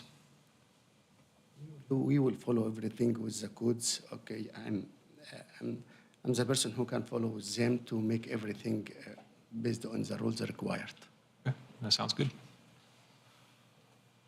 Any other discussion? So it may not be on the agenda. Most likely it will not be on the agenda. I don't see how. I don't see how it could be on the agenda. And here. There's probably some things we need to work through before you can be on the agenda in 2 weeks. Okay, Okay? okay. Okay. Thank you. Thank you. Thank you, Thanks so much. Our fourth item is Red River Villas. Item number 5 is Red River Villas site plan. Thank you, Mr. Chair. Jim Carpenter, staff planner. The owner and applicant request approval of a site plan for Red River Villas consisting of 17 attached townhome units on a 4.52 acre parcel zoned R15, medium density residential, located at 721 Red River Road. So the owner and applicant request approval of a site plan. This item went to the Board of Zoning Appeals in October and was approved for a conditional use permit for 17 units. The site plan is mostly consistent with that conditional use permit, with the exception of submitted architecture. So it's kind of hard to tell, but they are proposing siding material on 3 sides. The architecture submitted to the Board of Zoning Appeals basically met our 70% brick stone requirement. So that is a requirement of the conditional use permit. Outside of that, staff has mostly minor comments on this item. The applicant maybe it's not my place to talk about, but the applicant is working on a modified stormwater design which would pull the stormwater basin up closer to the roundabout and reserve a significant portion of the southern part of the property as a sort of floodway to help resolve drainage issues in the area. That design has not been finalized. Staff has had discussions with the applicant on that side, and they're working through it, but they didn't have time to get that together prior to initial submittal. And other than that, staff had pretty minor comments on this proposal. All right, thank you. Do we have a representative for the applicant present?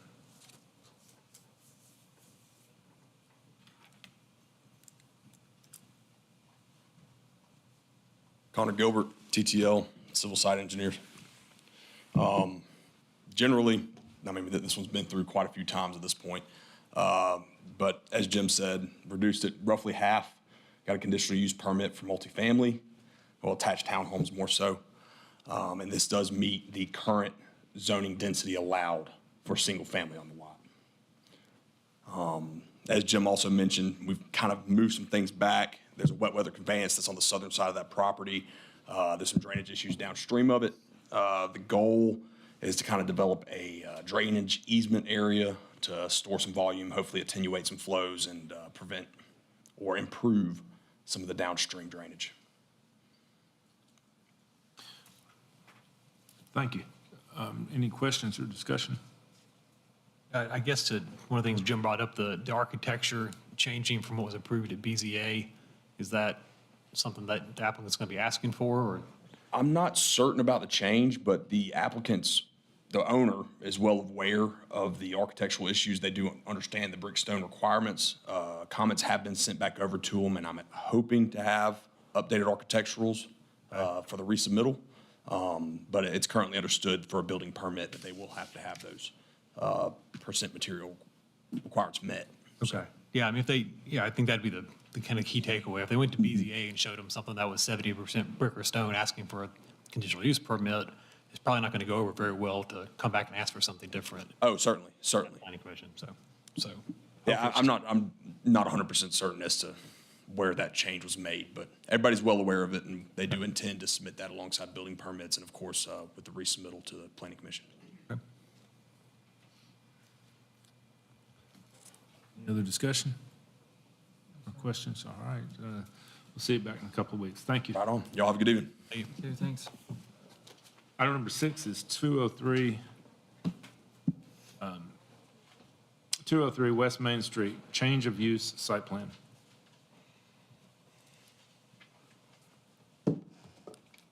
Val Martinez, planning staff.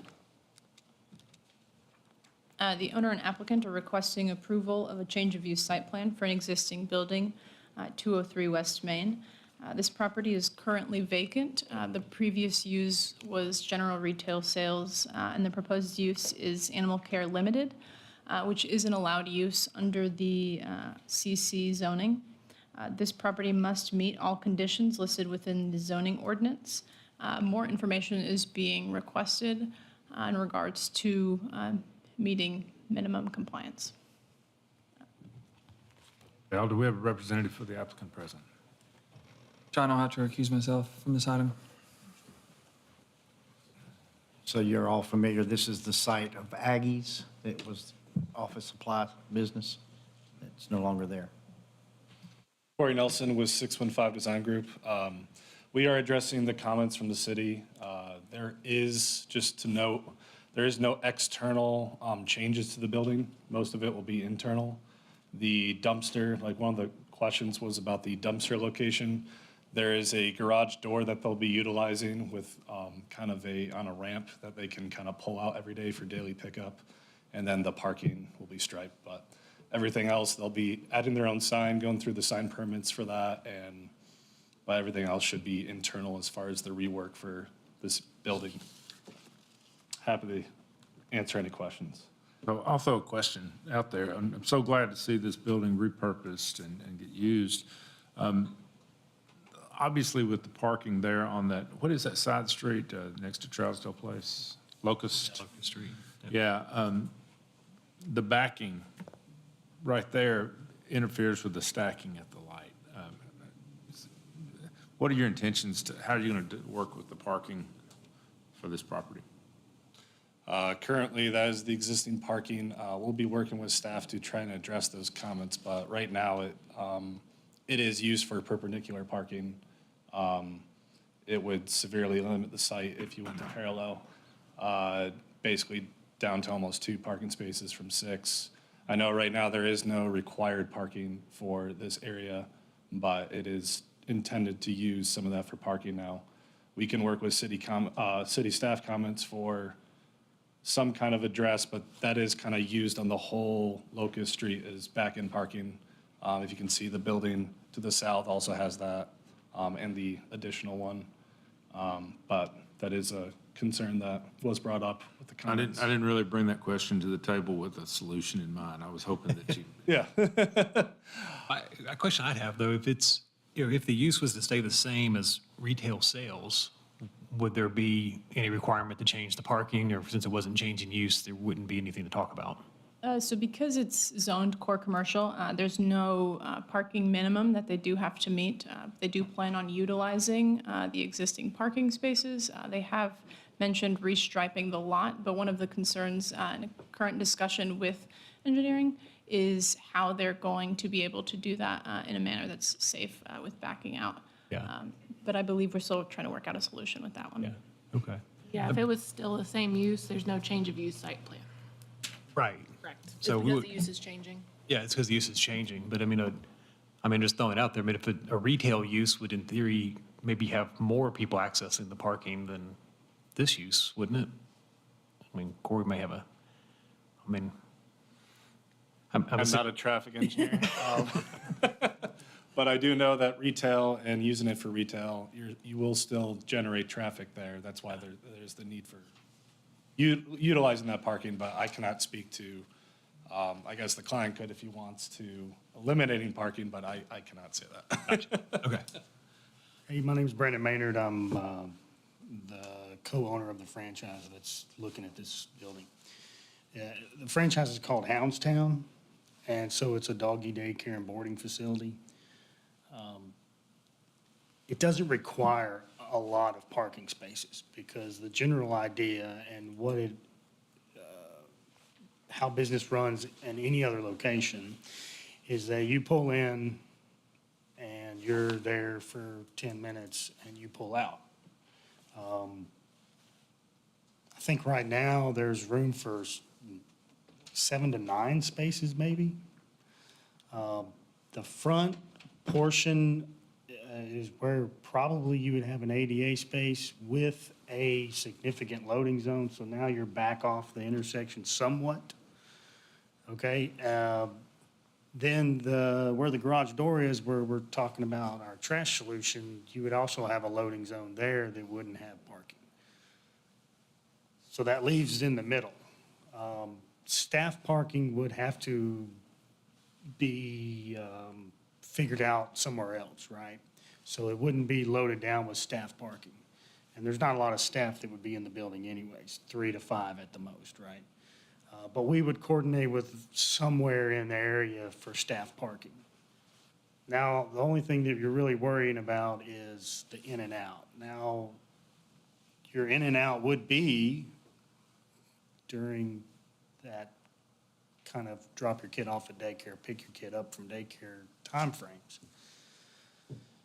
Yes, it does affect, but I drive that road every day with my normal job, and it's not as stacked up as you might think. It does stack up, but not significant that someone can't back out. The other thing is if this was an existing retail, if we were going to be an existing retail, whatever, you're going to limit our capabilities of earning a profit by taking away our parking. No matter who goes in there. It doesn't matter who goes in there.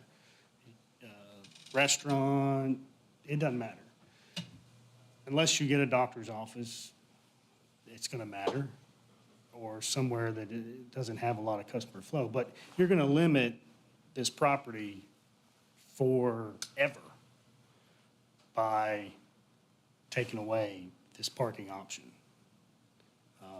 But we don't need a lot of spaces. If we had 4 to 5 spaces backed off of the corner, that would be an okay amount of spaces to get the customers in and out that we need.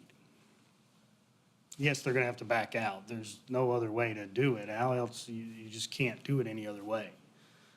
For this specific business, you don't want to park in the parking garage that's being built to come down here. Okay. What parking is there down here? Not any. So it would greatly limit the profitability of this property. But we don't need a lot. So if there's a way to compromise the parking to get it further away from the intersection, we're open to that. Don't know I don't know the dimensions of it. But I think it's a 7 to 9 parking spot is what they quote on the existing property. Yeah, and right now, we're showing, with the bay that he was saying using for the dumpster, we were showing 6 right now. So, like he was saying, the 4 to 5, 6 range. But yeah, it's a corner parcel. It's located near, I believe that's a signalized intersection for a 100-foot road that's connecting. Like he's saying, yeah, it's an existing use with existing parking. There's really much else I could speak to. Well, just wanted to raise the question about it at the signalized intersection, but I think I'll just look for engineering's comments. They'll be the ones to comment on that. Okay. Did you want to comment tonight, or do you want to? Just kind of like you, we saw that as an issue and don't have a solution just yet, and we'll continue to work with the applicant on there. I think, like what they had mentioned, having the loading zone closer to the intersection with the handicap spot, I think that will pull that away a little bit. But of course, as we see that layout, we'll work with them and see what can be done. I think seeing some layout options would be a good talking point because, it's an issue whether this use works or someone decides to make a dog store and it's a retail establishment that sells pet stuff. You still have the parking issue doesn't go away. So perhaps we can look at something that makes it better than what it is today and see if there's something that works. Definitely like to see some more options, but apart from just the backing out issue, one of the things that we noticed too was maybe ADA compliance. There is an existing ramp going onto the building, so just ensuring that accessibility will be met through the frontage. Any other questions or discussion? Seeing none, then we'll see it back in a couple of weeks. Thank you. Thank you. At this point, we're a little over 90 minutes into the meeting, so I'll call a 10-minute facilities break, and if we can reconvene in about 10 minutes.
And we're going to resume the meeting.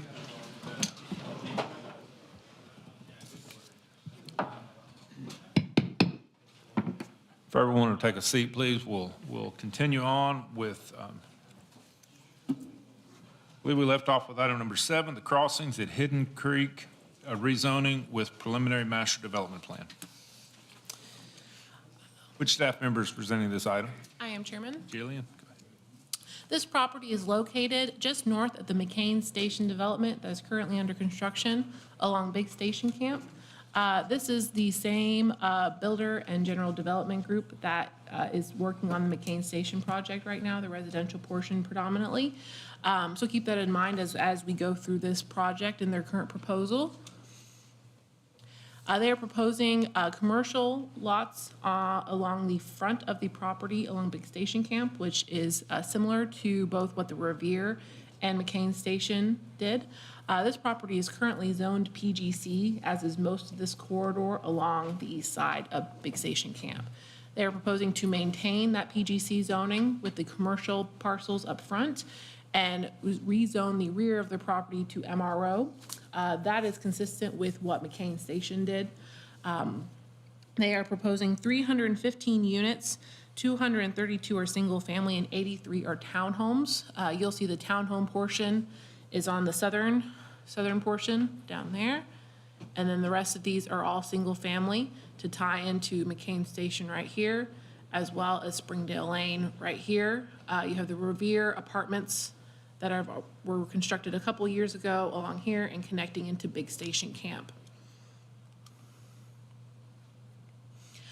This does have some impact on our comprehensive plan, specifically the transportation element. So Bison Trail, which will eventually connect into Kensington Downs, which is under construction along Greenlee. This is the other side of that segment. So it will go from Big Station Camp and connecting through in here to go on to the northeast.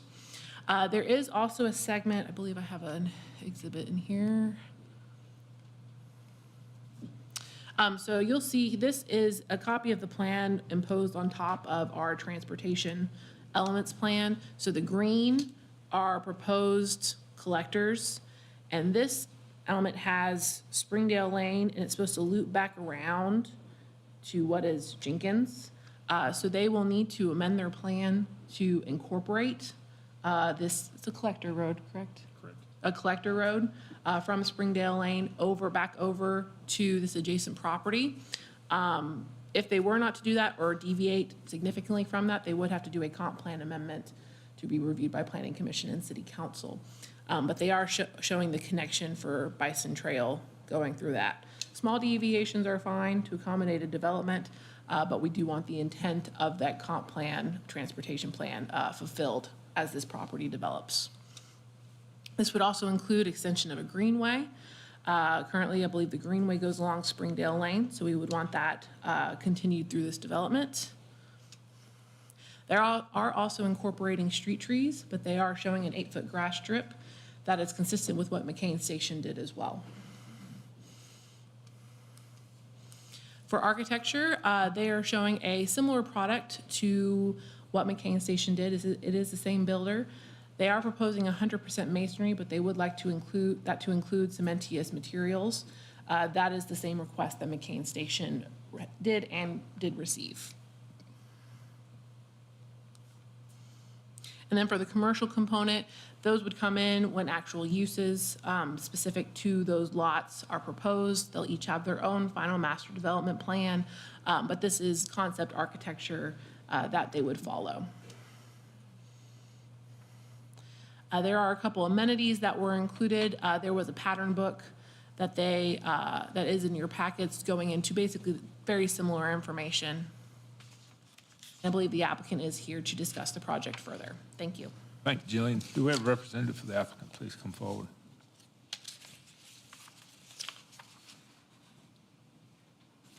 Hi, good evening. My name is Greg Gamble, landscape architect of Gamble Design Collaborative, and I'm here tonight with Ryan McMaster with Kimley Horn. We're representing Randy Hoffman, developer of McCain Station. We do have 3 exceptions we'll be requesting from the Planning Commission. The first is the removal of a 15-foot buffer that is between the property boundaries of McCain Station and this proposed development, the crossings, because we're really looking at this as one neighborhood. It's the same builder, same developer, and so we're looking to really tie these together. The second, as mentioned, is a commitment from the builder and the developer that they will use 100% masonry with the inclusion of brick, stone, and cementitious siding as the materials for those homes. Again, the same as McCain Station and was approved with McCain Station. The third is we want setbacks on the lots that match McCain Station, again, tying the two neighborhoods together. Ryan McMaster and I are here to answer any questions that you may have. Just one thing to note is that this development is subject to the TID and will be contributing and funding the build out of Big Station Camp as well. So happy to answer any questions that you may have. Thank you. Open the floor to questions, discussion. That I guess this is more a question for engineering. That contribution is per trip basis, right? Per PM peak hour trip, yes, sir. Okay.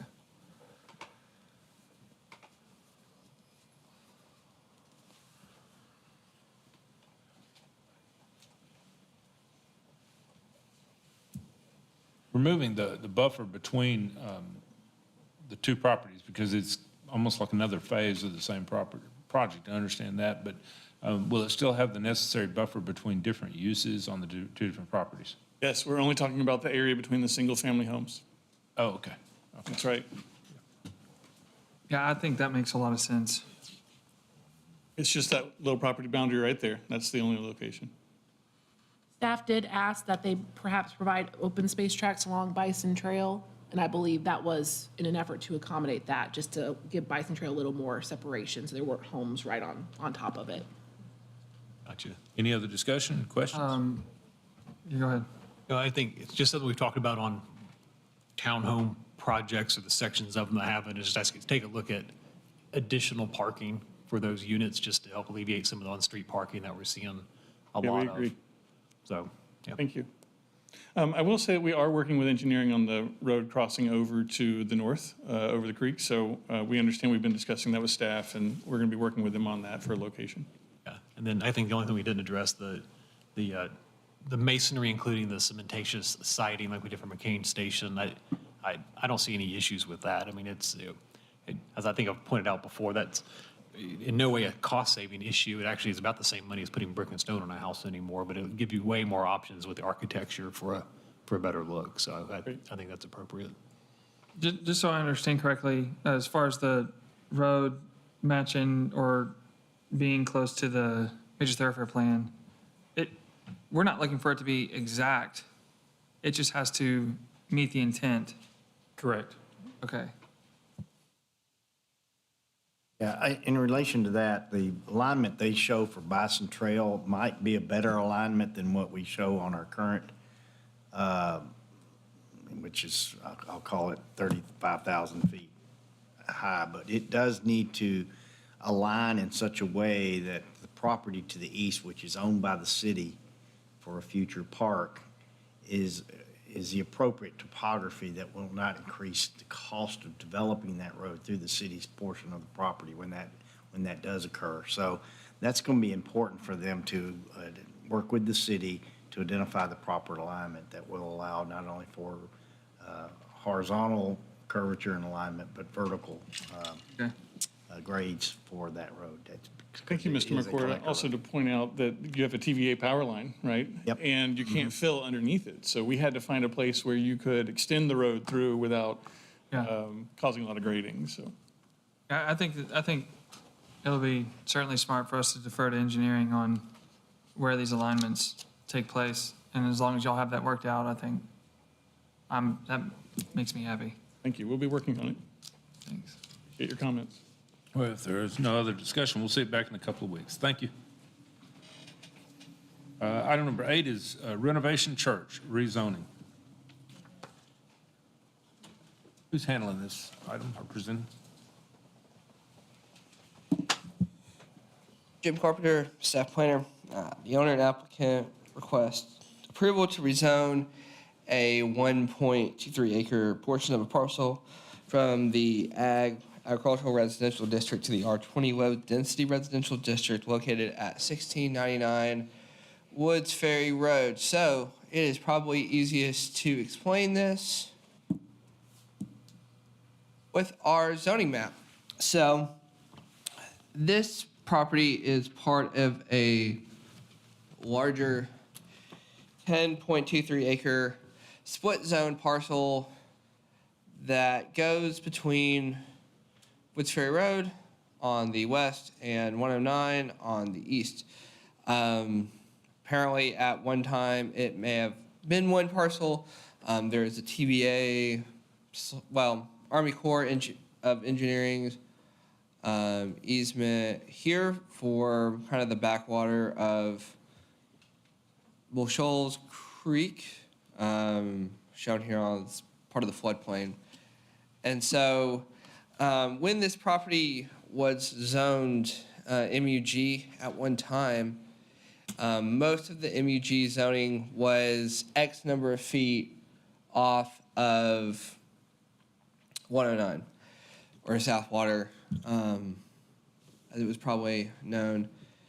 So you get this kind of really solid line, you get this R40 here, and then you get the rest of this, which, again, this is a weird place that we keep zoning in an Army Corps easement, but we get this portion of ag.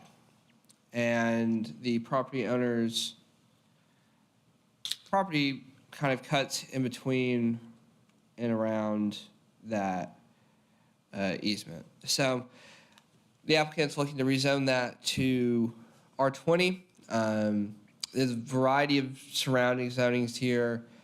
R15, R40, and then obviously the MUG along South Water, 109. With that, staff has pretty minor comments on this item at the rezoning phase. And with that, I'll hand it over to the applicant.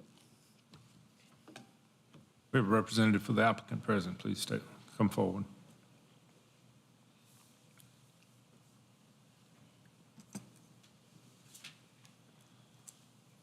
Yes, sir. Zach Becker with Greenlit Design. We're in agreement with all comments, but I'd be happy to answer any questions you might have. I guess the first question is, what's the reason behind taking it to a R20 low density from what it is today? To reduce the setbacks. To have a more buildable lot. Okay. Do they have is there a proposed use for it at this time? Be single-family home. Just one house? Mm-hmm. Yeah, as you can see, this because of the Corps' acquisition many years ago, impacted the shape of this parcel, and the zonings that were established by the city, how and why they did it the way they did is, I'm not sure, but you have a small little triangle piece on the southwest portion of this parcel, which is adjacent to Woods Ferry Road and the Corps boundary. And it's, to say the least, is very unusual, and it really is almost non-contiguous. It is contiguous, but barely, to the bulk of the body of the parcel. And so there is a creek that runs between the two as well, and this person wants to be able to plat the property, sell it, and able to do that, they need a zoning, because we're only going to allow them under the agricultural zoning to retain a parcel size that meets that zoning's minimum lot area. So 1.2 acres is too small to keep as a separate platted lot. So this would allow them to plat off a lot that, and because of the unusual shape of it, will allow them to also be able to build a building in there within reason. Gotcha. Under R20 zoning. So it would be really good idea, I think, probably to consider maybe a change in zoning on all of it, so that we're not looking at different setbacks for if they want to come in and redevelop the other portions of it. My guess is that's a possibility, and we'll just have to see what happens with the remainder of the property if this zoning goes through. Jim, can you go back a slide? So we're only rezoning what is shaded in green. Yes, right there, There that you green go. Yes, the portion. green Okay. part there. which is currently ag. They Okay. want to make it R20 to be able to sell it. That makes way more sense. So I just want to make sure we're not taking a bunch of property, putting R20 low density on it without knowing what's going to happen with it. But if this is the conversation about little piece, then I'm going to shut up and let the meeting keep going. Yeah, any other discussion? Seeing none, we'll see it back in a couple of weeks. Thank you. Item number 9 is Gallatin Gap rezoning with preliminary master development plan. Yes, this property is located on Nashville Pike. This is next to the Miracle Ford dealership. This property is currently zoned PGC in the front and CG in the rear along the Gap property. I believe it's owned by Gap. They are proposing a mixed-use development on this property. They would like to retain the PGC zoning along the front for some proposed commercial lots, and they are proposing an apartment complex in the rear. They are requesting a MRO zoning behind the creek.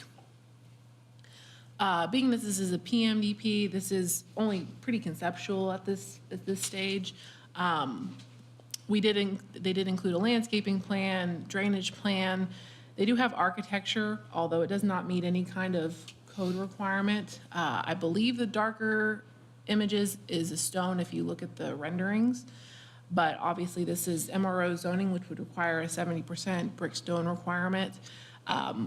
Also, for architecture, there's a front and a rear, but we do see all 4 sides of an apartment building, so we would want the same consideration of architecture on the front be considered on the rear of the building.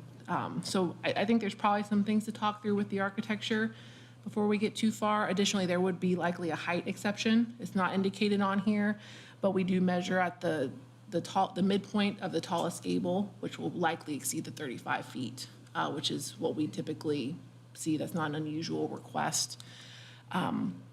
They did provide some renderings with some concept. The commercial lots, looks like there was a potential gas station right at the main entry with 2 other parcels, which could be some kind of various commercial uses.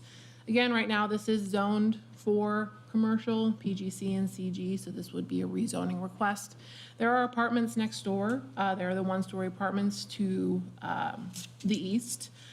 We are along Nashville Pike, and I believe with this kind of stream creek area, I don't know if it's been difficult to develop that because of that, because it kind of sits lower than the rest of the property.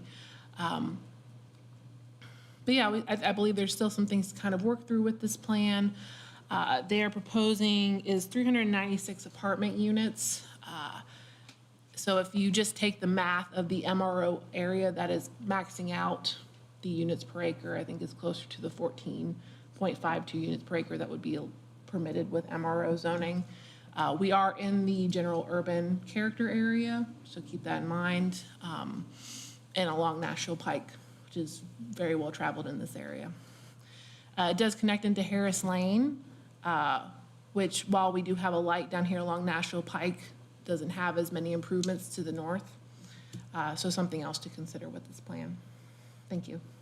Thank you. Do we have a representative for the applicant present?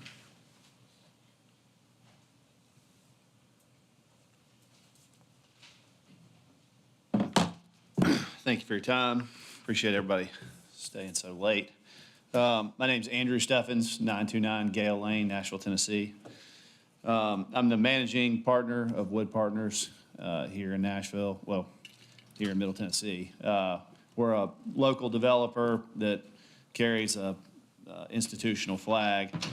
We're looking to develop the Gap property to put investment grade, institutional, Class A, mixed-use development here.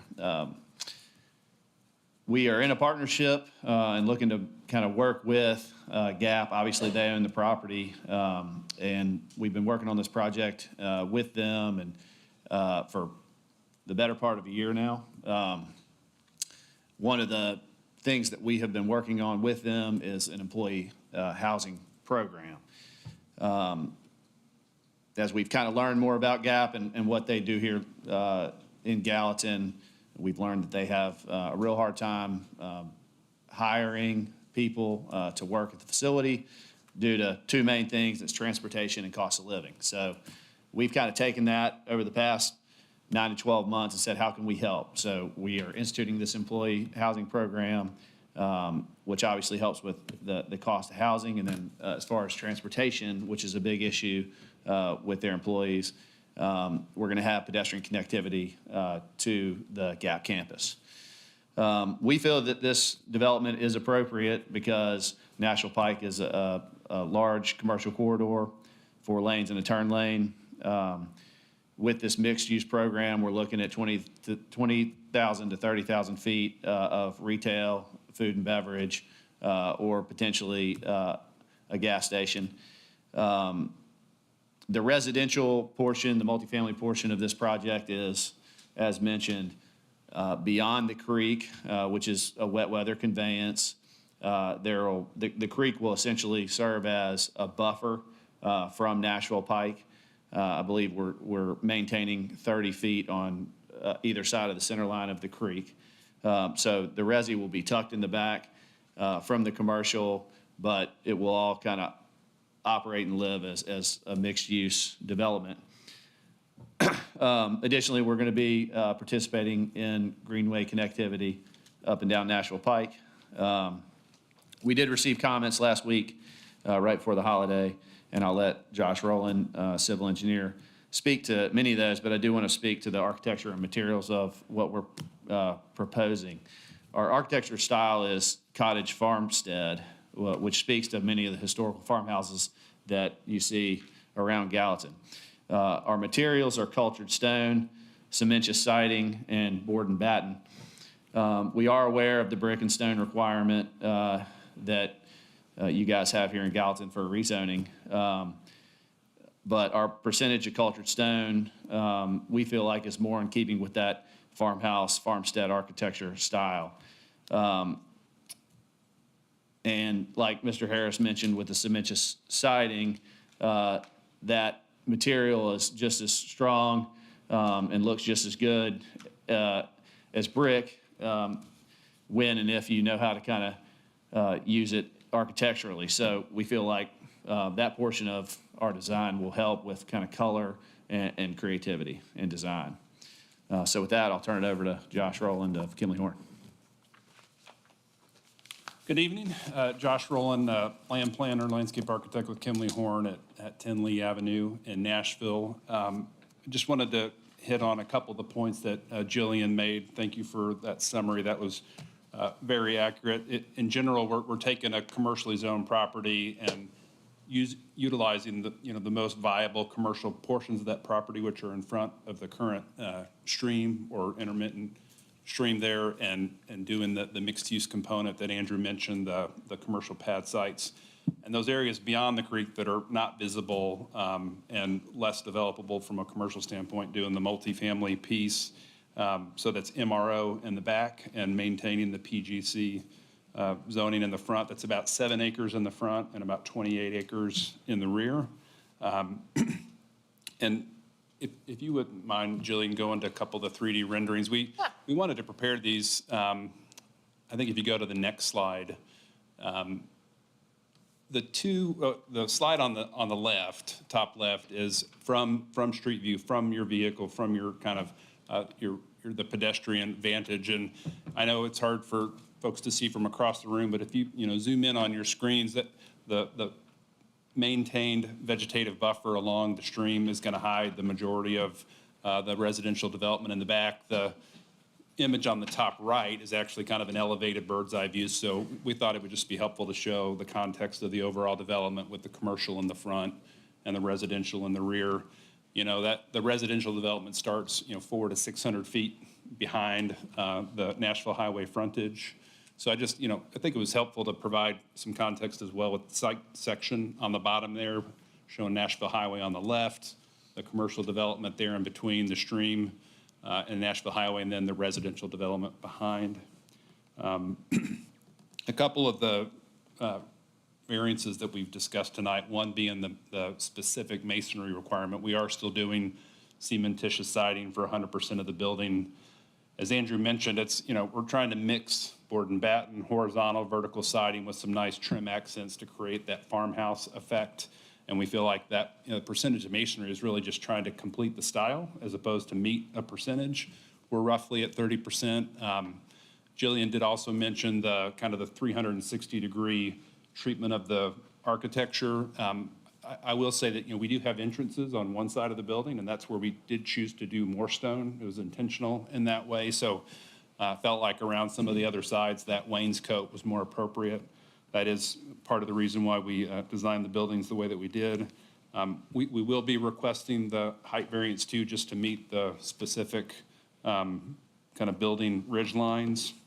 And again, it's 396 units on the 20-acre parcel, so we're right below that 14.5 DU to the acre. We're here tonight to answer any additional questions or provide clarifications. We appreciate your consideration this evening. Thank you. Any discussion? Did you mention a service station possibly on the end of the property? Yes, that's one of the uses that's being considered.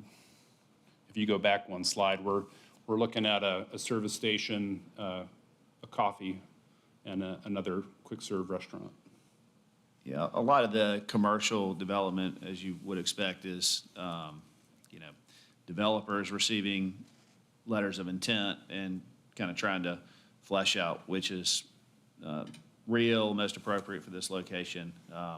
I failed to mention that the commercial developer, we're entering in a joint venture with Division Street Development, Lee Zoller.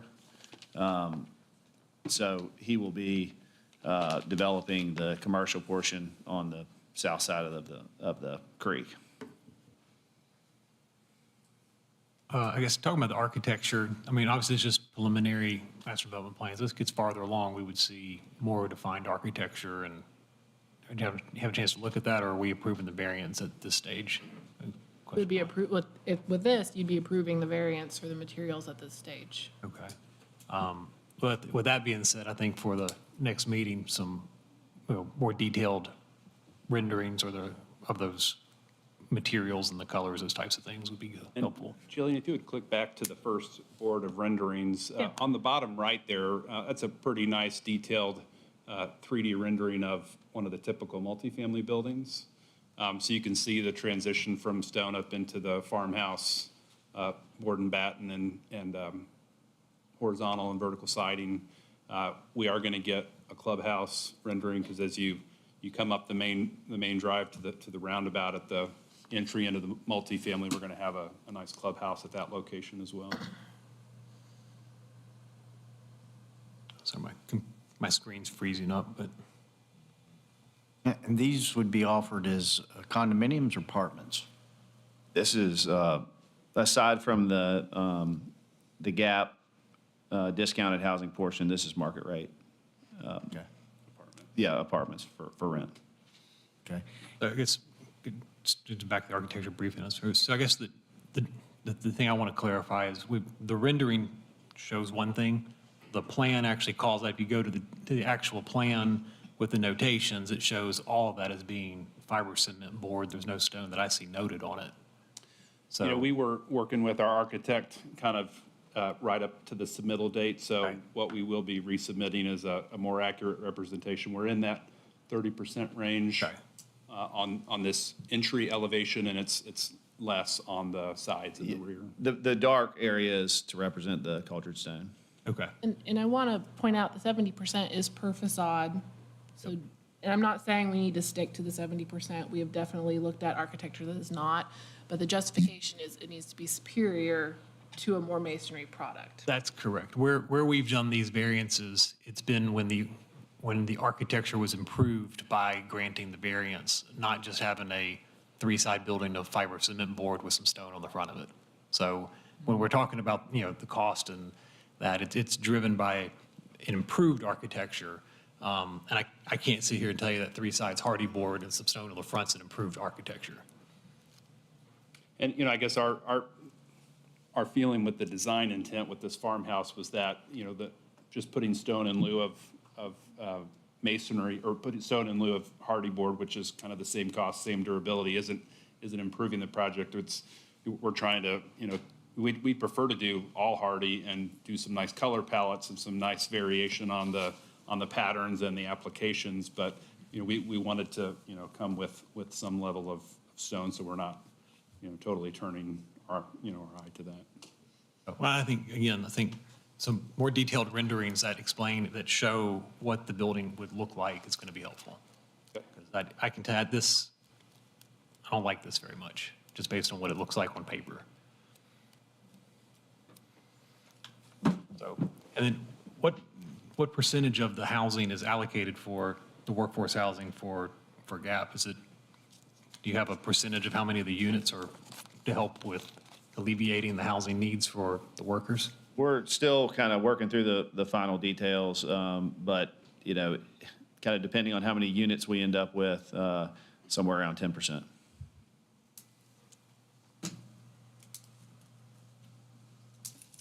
No less than 25 units.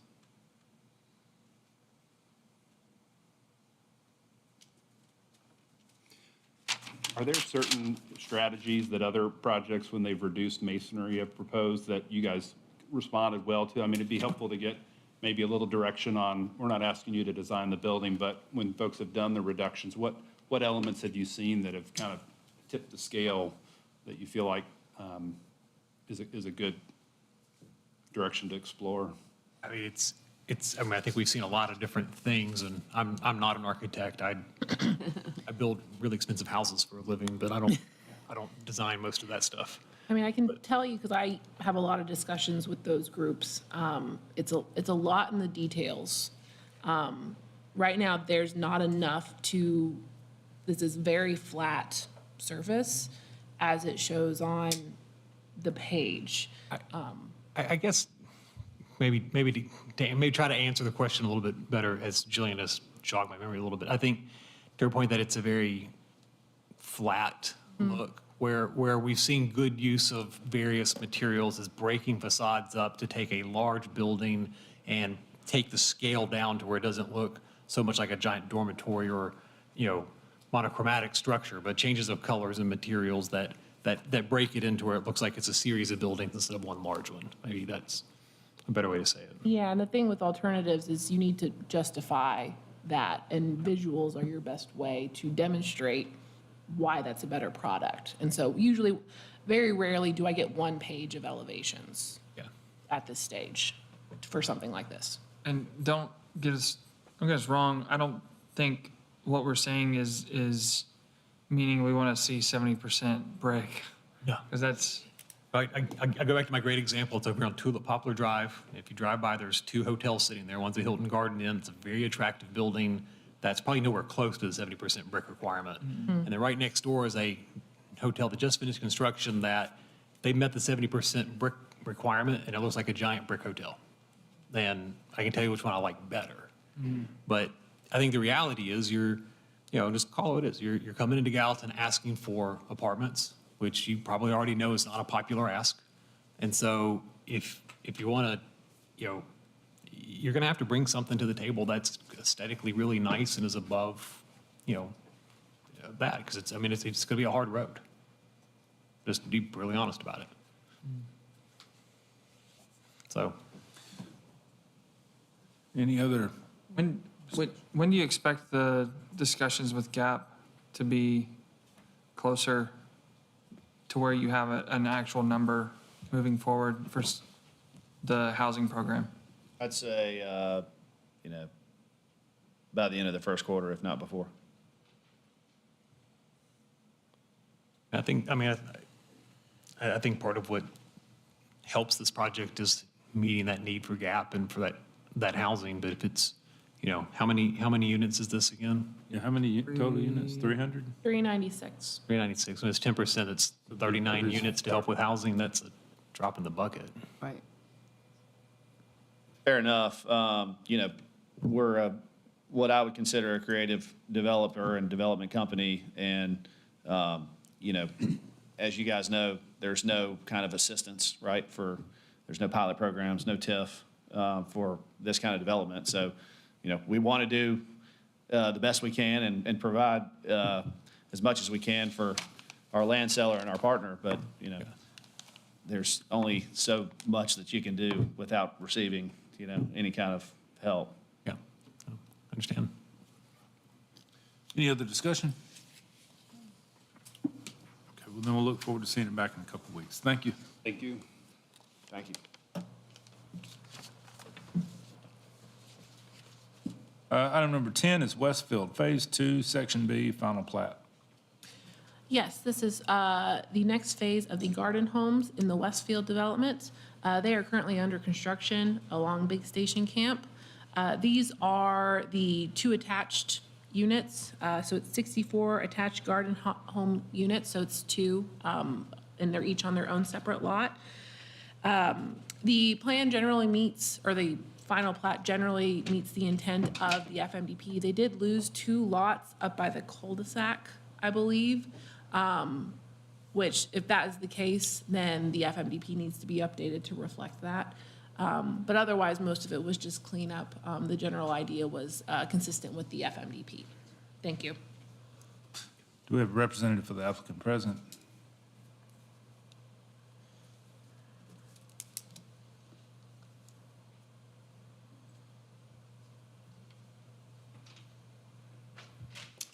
Jason Morlock Engineering. Agree with all staff comments. Happy to answer any questions. Open the floor to discussion. Pretty straightforward.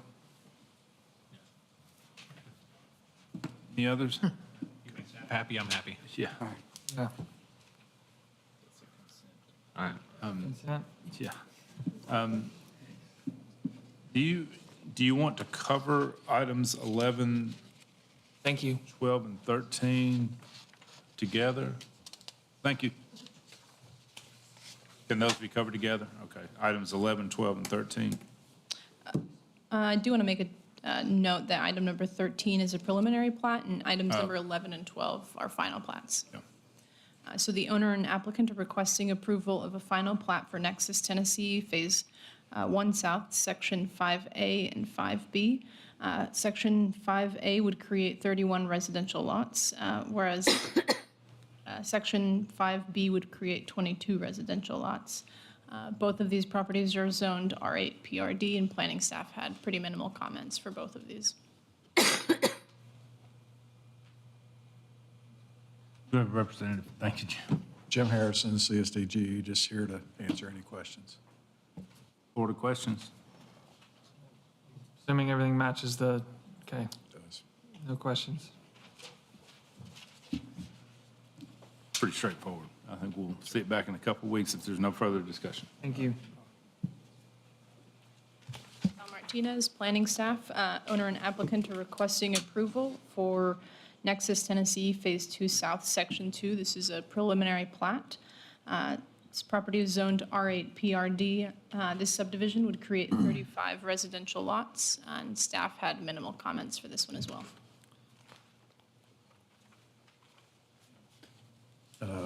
Jim Harrison, CSDG, just here to answer any questions. I got that memorized. The only comment I have on these 3 items is just, you probably don't want to put them on a consent agenda, because I'll just ask they be taken off so I can recuse myself on those items, so. You can recuse yourself on the item while Without it's on having to take them consent. off. Oh, okay, then I'll just do it that way. Consent. Just throwing it out there. Okay. Seeing none, we'll see it back in a couple of weeks. Thank you. Item number 14 is Kensington Downs Phase 4, preliminary plat. Al Martinez, planning staff, the owner and applicant are requesting approval of a preliminary plat for Kensington Downs Phase 4. This subdivision would create 39 residential lots, also zoned R8 PRD. And again, minimal comments for this one. Jim Harrison, this is all consistent with the previous plan, so just here to answer any questions. Thank you, Jim. Thank you. I thought I for changed my statement. Giving us an easy one. Yeah, I don't have any questions, so that's all procedural. Couple of weeks. Thanks. Item number 15 is Westfield Townhomes, preliminary plat. Good evening, Commissioners. Allow me to introduce myself here real quick. My name is Charlie Peary. I'm one of the new planners for under Bill and Jillian. The owner and applicant for the Westfield Townhomes is seeking approval for the preliminary plat consisting of 72 attached residential lots on 10 acres in the mixed-use zoned district. Planning Department staff had minimal comments on this development. Great job. Well,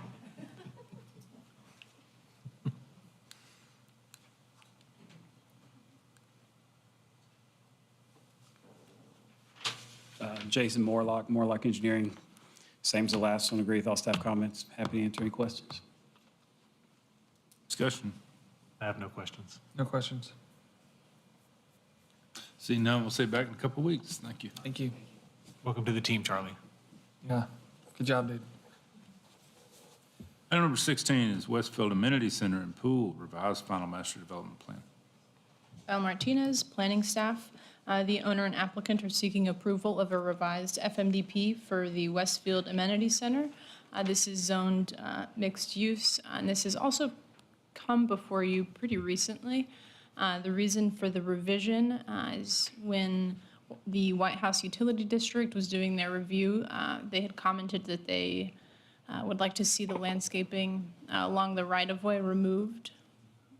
This was their original proposal. As you can see, some of the trees along the, I believe it's west side of the property. This is their new proposal. We have asked that they shuffle some of the landscaping rather than just replace it altogether. Apart from that, it's the only work being proposed.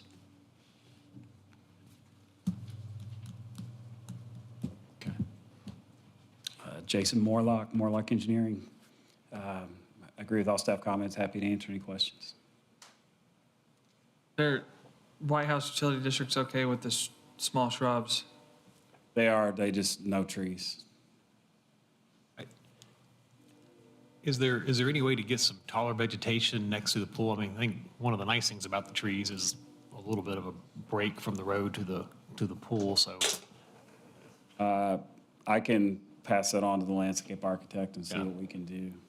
Maybe they can change out some of the shrubbery by the fence on the pool and get something with a little height to it, or define what that is. But that'd be my only comment on it. Is the full 20-foot easement, is it a full 20-foot easement outside of right-of-way? It is. It's adjacent to the right-of-way, immediately adjacent. I mean, definitely don't want trees growing into those lines, so, but I do like the buffer. Any other discussion? All right, well, we'll see you back in a couple of weeks then. Thank you. Thank you. Item number 17 is Fox Creek, amended preliminary master development plan. Which, Jim? The owner applicant requests approval of an amended PMDP for Fox Creek, formerly known as Station Camp Creek, for 140 single-family residential homes on 57.5 acres zoned R8 PRD, medium density residential, planned residential development district located north of Long Haul Pike and east of Carrollton Drive. The proposed amendment to the PMDP is a small reduction in number of units. So going back, the PMDP for this was approved at 145. Previous FMDP was approved at 142. This is 140. And a redesign to remove all of the alley-loaded units. And so this whole product is front-loaded. As currently designed, these units 1 through 8 and 60 to 63 or 64 are proposed to have to back Long Haul Pike. There also are some different architecture options included with this.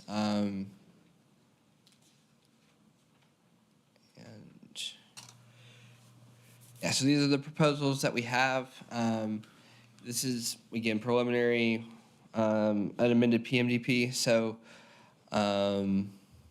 y'all would decide whether this is major or minor. And then final architecture and landscaping and buffer yards would be determined at the FMDP level. I may be speaking for engineering on this. They are working through, or the applicant is working through TDEC and stormwater HD determinations regarding this pond, which has kind of been a long discussion with this property, and various waterways through the site about whether these are streams or not, and working on a stormwater determination on that.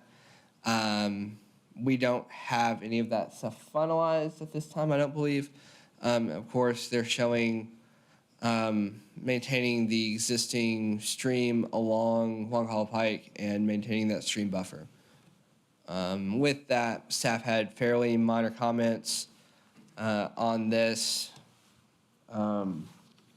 proposal outside of kind of the discussion with these units along Long Hollow Pike. And with that, I'll leave it to the applicant. Yeah, if we have a representative for the applicant, please come forward.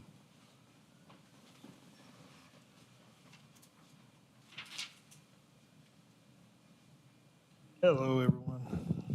Thanks for staying so late. I'll try to be brief. Yeah, exactly. I need the extender, right? I make that joke every time. They're probably sick of it. I know. Andrew Walters, Catalyst Design Group, 5100 Tennessee Avenue in Nashville. Here tonight, joined by Cal Gentry, owner's rep and seller's rep, and Jim Reese with Shell Brothers Homes. We are before you tonight. This will look familiar to a lot of you. As it came previously through, it actually looked very similar to this. When we came through and did the FMDP, as Jim mentioned, we did reduce the lots. I think it was down to 142, 143. That plan did show a wiping out of the pond, the existing farm pond that was there, and restoring the creek to what was deemed previously the previous path of travel. Since then, we sort of reverted back and decided that that was going to take a long time. That was one of the things that sort of hampered the previous development efforts with some individual permits with TDEC. So since then, we've been doing some revised studies. Actually have some favorable news on that front that we'll share with engineering coming out of this in terms of where ponds and wetlands are located. But this is really going back to the previous PMDP in terms of layout and configuration. The one change, as Jim noted, was the conversion to the front-loaded product. I think about 30% of the lots previously were rear-loaded, and so we're sort of getting away from that, getting rid of the alleys and going more of a traditional front-loaded. And the one comment that staff had when we first came to them at pre-app was just wanting to make sure that we were sensitive on those lots that did face out towards or had their rear facing out. One of the really nice things about Shell Brothers is, and I'll let Jim speak to this too, if he wants to, that their product is a next tier above sort of what you would typically see from your sort of entry-level builders. And so some of the architectural images that we've shared in the packet, those are our efforts to sort of reflect, is that the right one? Yeah. You know, again, examples of how the rear of the home actually can look a lot like the front, which we think would accomplish what staff's initial concern was. Again, this is quite a bit off of Long Hollow because you have a large buffer there with the stream and the creek that runs through there. The homes themselves actually mimic what's all along Carrollton as far as the depth off of Long Hollow Pike. And so there's not a lot of visibility here with the stream and the buffer that would be there.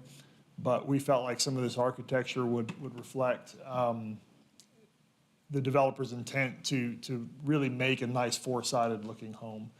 I think one of staff's comments, and we're agreeable to all the staff comments, I think the one that was there that we would appreciate some discussion about, more feedback, was how do we word that in a way, and how do we word our conditions of approval, or where do we need to show that solidifies our intent to construct a quality product that's appealing from the Long Hollow Pike visual. I think that's all I had. I mean, you guys have been here long enough. We can shut up and answer questions that you might have. Jim, do we have a a layout of the previously approved plan that showed the rear-loaded townhome product? So, kind of your easiest places to tell where the difference lies are in these two streets. So, basically, this was alley, this was an alley, and then I think everything else was front-loaded, if I remember right. So basically, they kind of flipped the open space and alleys and made everything front-loaded is kind of how the design worked, I guess. Yeah, and I would point out the access points and the connection points are all the same, and then the buffers are all remain. I think one of the comments from the community comment section was asking about buffers. So we still have the same landscape buffers that were proposed previously.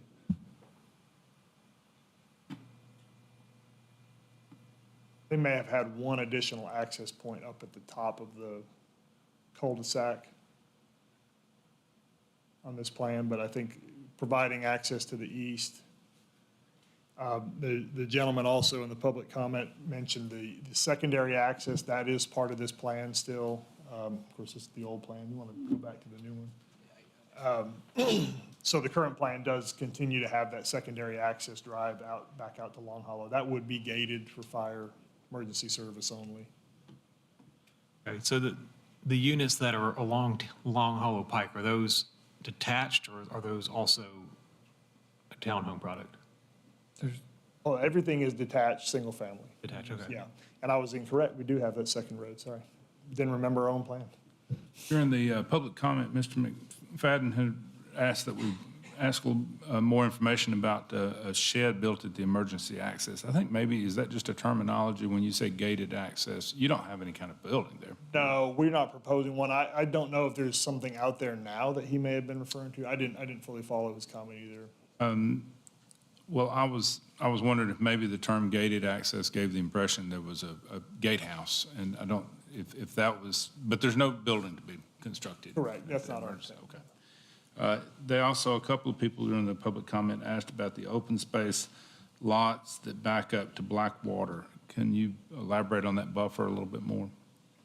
Yeah, I mean, there is a stream back there, and you see that reflected on our plans. Now, I will say that, I believe, Cal, in the latest report that we had, that was not identified as a stream. This plan does show a buffer there.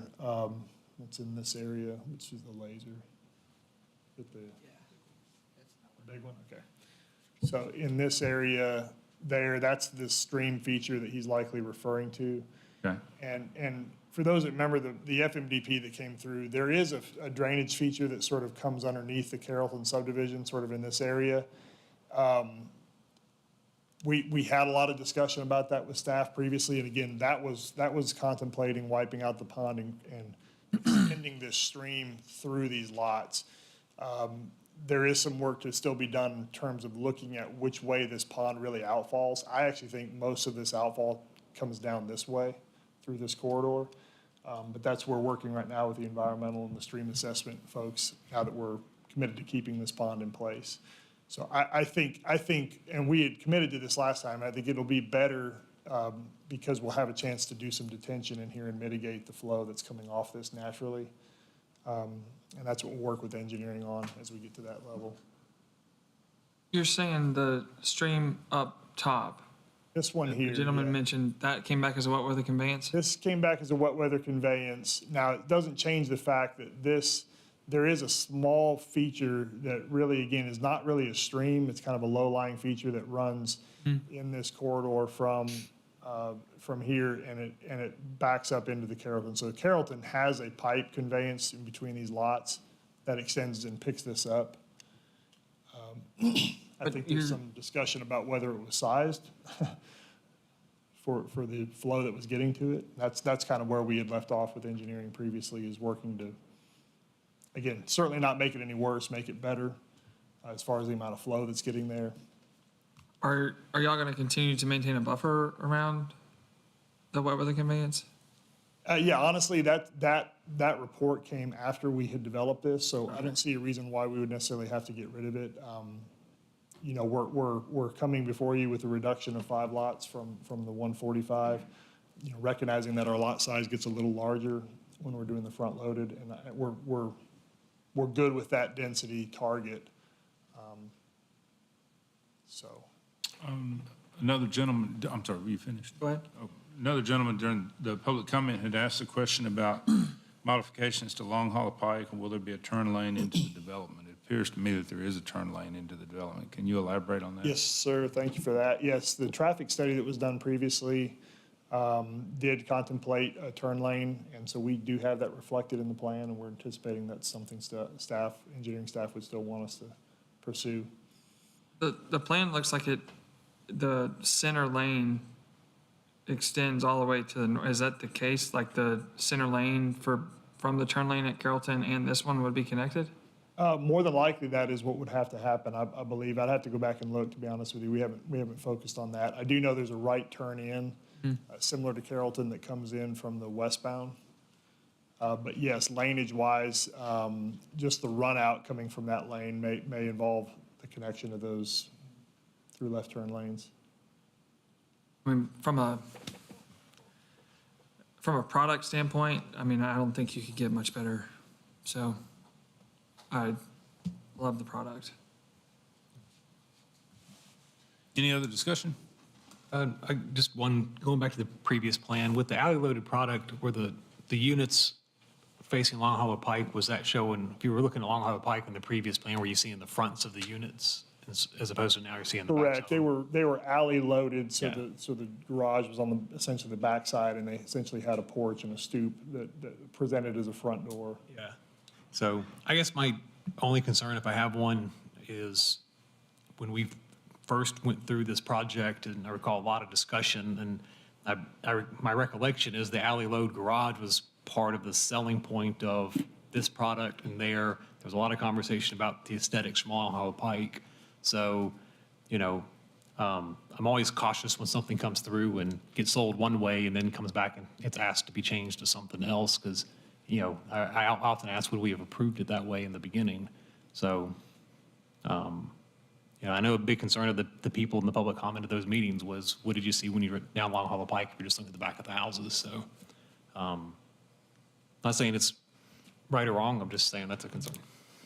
Well, we're sympathetic to that. Again, that's the conversation we've been having with staff, and I think we would appreciate continuing having that and would welcome that. We'd certainly be asking for a minor amendment. That would be a big request of ours if you guys could perceive it that way. And again, we're willing to respond to staff and work with them to address what's needed to accommodate that.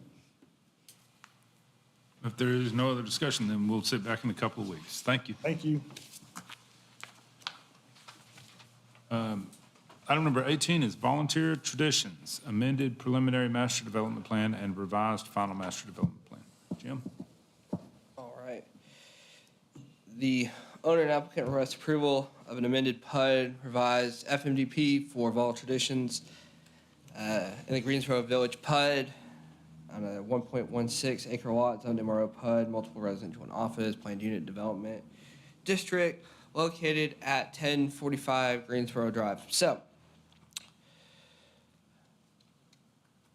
maybe this is easier to start from this view and we'll walk in. So, at one time, there was a greenway planned on the major thoroughfare plan here. This is the TVA easement that kind of runs through the development, and it was relocated as part of the knoll. So, kind of not the greatest street view for this, but imagine the knoll at Fairview here to the east. This is the relocation of their 10-foot greenway to kind of their property boundary, right? So when this project came in, the knoll had to relocate their greenway from here to Greensboro Drive. So basically comes down here, connects, and goes this way. And eventually will connect back with the TVA easement at some point. When Fall Traditions was approved last year. The approved plan showed basically an extension of that greenway from the property line to the, I guess, northwest property boundary, along Greenlee Boulevard and Greensboro Drive. So in the construction process, the developer has come across an issue which would significantly change what the project would look like, basically to be built as approved. And so they proposed an amended, a revised final master development plan to remove that portion of Greenway. Come on, we're doing so well. Along Greenlee Boulevard and Greensboro Drive, and simply retain the 5-foot sidewalk and 5-foot grass strip currently existing here. So, staff has major concerns with this project. We understand the issue that is kind of facing them, which is a water line, which was not made apparent at the original approval. But staff does want to see some level of connectivity with this site to the broader Greenway plan, the broader Greensboro Village plan, and then the broader master thoroughfare plan. And with that, I'll let Aaron kind of talk through a couple of the options that we have on the table. Ultimately, as Jim mentioned before, the Greenway Trail followed the TVA easement and had to be altered for the knoll. And so it needs to get back to the TVA easement. And how that looks, I mean, we're open to working through with that. I mean, there's a water line issue on this side of Greensboro Drive. To continue on to the TVA and ultimately get to Nashville Pike, they will have to cross Greensboro Drive. If they were to potentially take the 10-foot to the existing pedestrian crossing to the north of the roundabout and improve that crossing and get it on the west side of Greensboro Drive, we would want to make sure that we wouldn't run into a similar issue on that end of utilities being in the way for that being able to be constructed back up to the TVA easement to the original alignment.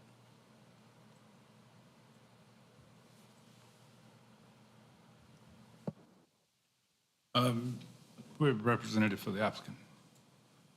John, I have to recuse myself from this item as well.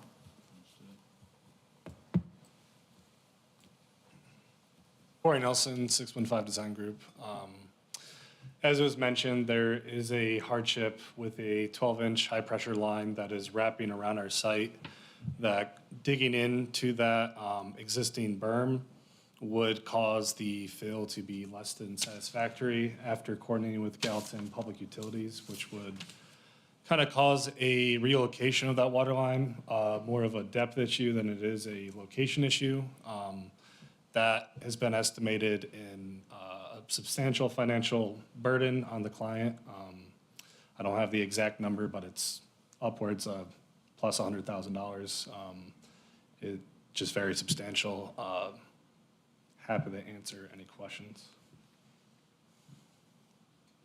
Board of discussions.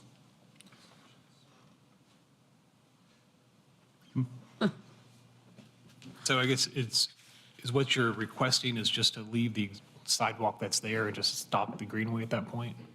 To be honest, with the property as it is, there's nothing on site that we can't really propose without getting into more problem issues of extending the greenway. Right now, as it was standing, the major thoroughfare plan was showing, as it was mentioned, on the TVA easement. Now it's being brought to our property. I am just saying I don't have a solution that works on site. That's all I'm saying. I'm not proposing for the city what could be done. That's just the financial burden of where it was in the preliminary plat, and the plan to be extended right there is just not feasible for the client, and it's just not feasible for the project with that 12-inch high-pressure water line. Yeah, that's. I'm just throwing out there, when I was looking at it earlier, is it possible to do a crossing of Greenlee Boulevard and relocate it on the other side of the road? Somewhere re-intersect this thing? We immediately, if you could probably zoom in, I don't know if you can zoom in that bottom corner of the property line, but we immediately hit the water line. It doesn't just come up gently to us, like right from the start of our property line all the way around. We are basically getting into where the water line would be.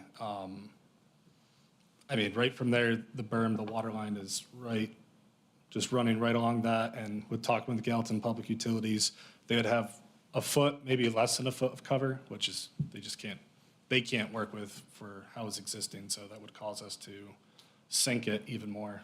Is this a case where when you guys did the designs, the water line, you thought it was deeper, or it wasn't an issue when you guys did the design, and during construction, it's come up? Yeah, typically when you see a berm like this, a lot of times you think it was added on as fill or something, and that usually you would have the water line that would be below what a typical roadway would be or a sidewalk would be. So even if we leveled out a berm, it wouldn't be raised up with the berm as the 3 foot of cover. So that's just something that kind of was unforeseen up until this point. That's why I've never seen that before. Yeah.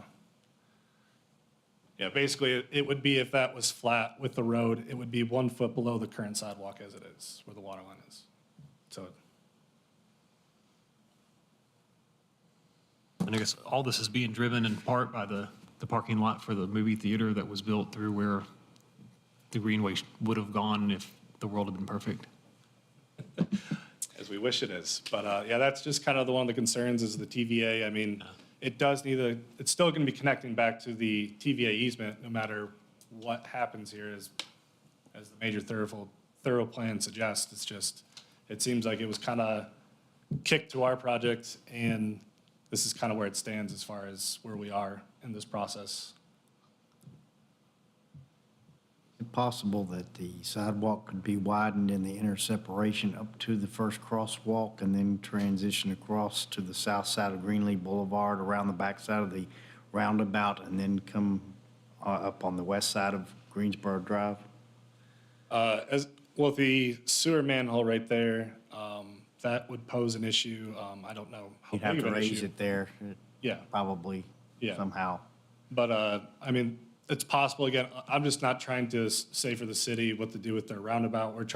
I'm just kind of talking with the property as it is. We're happy to work with city planning and engineering to try to alleviate this issue. But it's just on our property, I just can't say we would be able to widen that without having substantial financial cost and construction that just wasn't tenable. If we would have caught this in the preliminary phase, we would definitely brought that up and try to work through it as we're going through the process. So if I read between the lines, even GPU didn't flag it when you guys were doing pre-construction stuff that this was going to be a problem. Yeah, I feel like that would have been a condition of approval if that was the case. Because clearly you need that 3 foot of cover because that's your biggest thing with freeze is blowing your line, which becomes a public issue. I don't have any answers for it either, but I think it sounds like we're all open to ideas if we can find something that works. And we're going to have to vote on whether this is a major or minor, right? An amended PDP. Didn't go, it did go to council, No, it didn't. right? It didn't go? I do believe at that time it was an amended PUD, Final Master Development Plan, so y'all did vote and you voted minor when this project was built. Or when it was originally approved last year, I should say. I don't see why this would have to be a major amendment depending on what happens with it. The only thing I could see would be a change in circulation, and there's already a sidewalk there. People clearly still circulate. No, I don't know that it has to be major either, but being that it is an amended PMDP, we'll have to vote on whether it's a major or not. Okay, yeah. I'm saying, based on what I'm saying, I don't see any reason why it would be a major amendment. Well, no, only in Pending. the sense that if we can't come up with a solution, it compromises the continuity of the Greenway.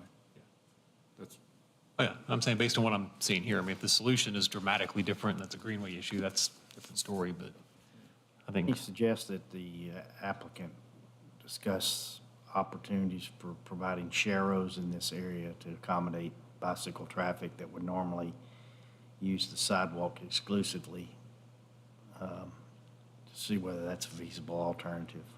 It's a relatively slow-speed roadway through here anyhow. Bill, is that, you're talking about like where we have it on, where it's on the roadway where it's striped out for bicycle? Yeah, just like we have here on Eastland Avenue and South Water Avenue in town. So I think, is that part of the width that you're looking for is to have the bicycle lane and the walking lane on the Greenway? So if you could separate those two activities, it helps you out. Yeah, we don't have that volume of traffic to warrant a separation of pedestrian and bicycle traffic on our greenways, at least not yet. So, one of these options that has been discussed might be viable to direct at least bicycle traffic in the short term into the street and retain this existing sidewalk for pedestrians. Gotcha. Okay. And you could probably do that by just going, maybe you may have to go back onto the other property to get a ramp down through there to get it down to the roadbed. But Oh, yeah, that's something we can look at. Yeah. that sounds I like, would that sounds like a viable option. Yeah. What I'm just talking about is for the plat that relates to our site. I just don't see any tenable, solution on site. I'm happy to work through those options. It's just, I can't say, yes, we'll just relocate a greenway and then Oh, no, I put get it it. around. So that's what I'm saying. I think I can't make that decision. I think what Bill just suggested, the lowest cost way to accomplish the need, at least in the short term, to get the bicycle traffic. Yeah, through and there, that's something we utilizing can the work through existing is sidewalk. putting that on-ramp for the bicycle traffic.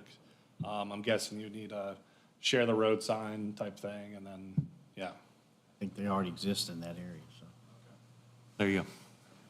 I appreciate it, thank you. thank you. If there's no other discussion, then we'll see it back in a couple of weeks. Thank you.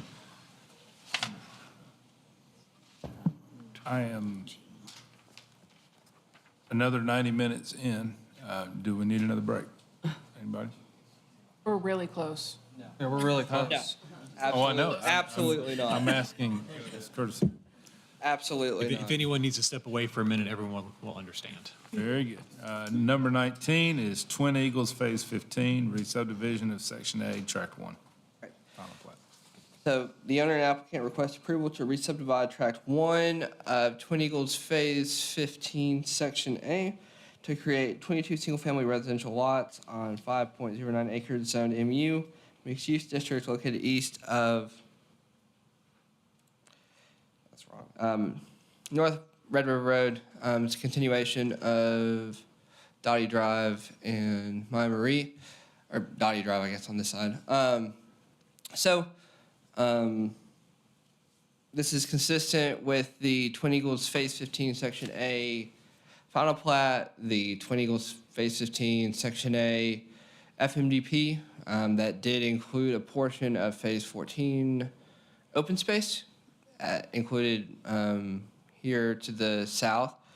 The PMDP requires the Douglas Lane connection to be completed after 88 homes or 88 lots are approved. This brings your total to 46 platted lots in this phase. With that, we had very minor comments on this, and we'll open it to the applicant.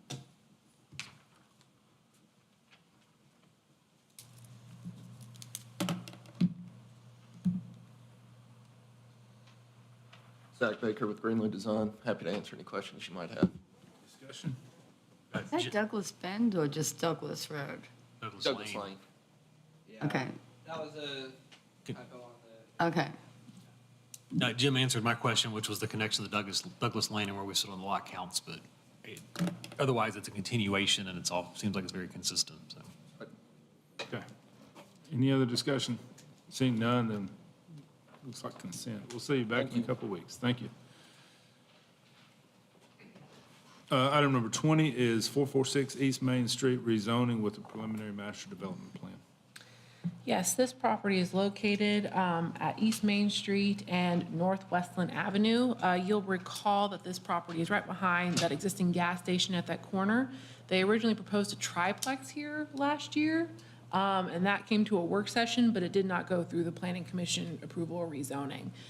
They are requesting to rezone just this portion of the property from CS Commercial Services to MRO to accommodate a duplex instead of a triplex, which makes a little more sense for the size of the property with the parking and landscaping. And they did provide architecture. 3 sides are predominantly brick, while you have Hardy on the rear of one. I believe that backs up to the single-family home to the north. This is adjacent to our historic district, but is not within the historic district. And that item would go on to City Council for the rezoning and PMDP request. Thank you. Thank you, Jillian. Do we have a representative for the applicant present?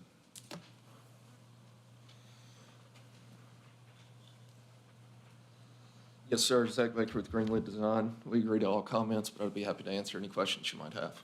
Open the floor to discussion. I like this a lot better than the triplex. I thought you might. Much better option. So I guess I've got it pull up on Google Earth. The house that backs up to this, just kind of going further up on the page, is that just a single family home, or are there other duplex type properties in that I believe area? it's a single-family home. Okay. I think that's in the historic district. I think It that one is. I think there's a handful of duplexes right in that area.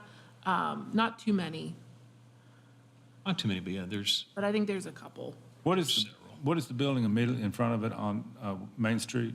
There's a gas station. That's the old, is that the old gas station, the real 1940s looking? Yep. Okay. And then what, Hardy's across the street? Yes.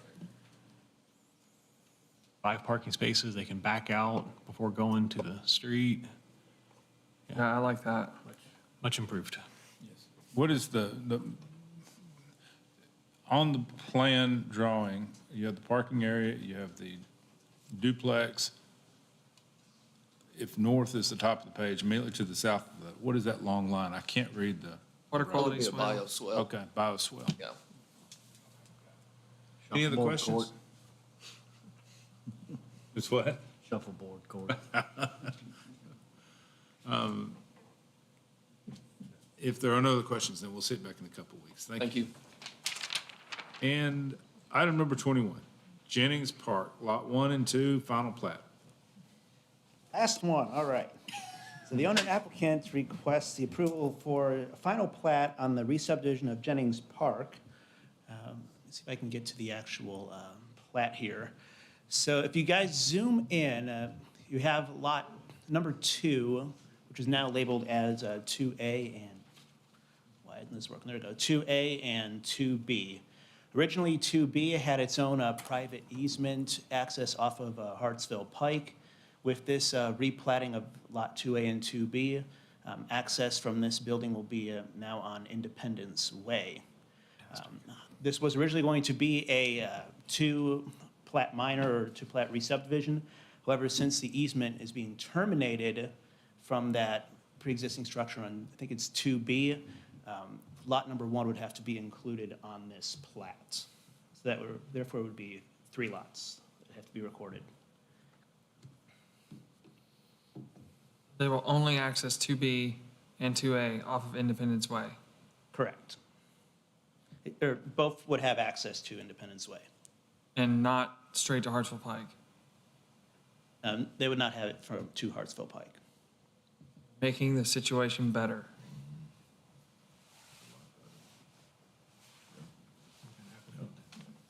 Yes, do we have a representative for the applicant? Hi, my name is Brock Rust with Providence Land Company, and we're in agreement with comments.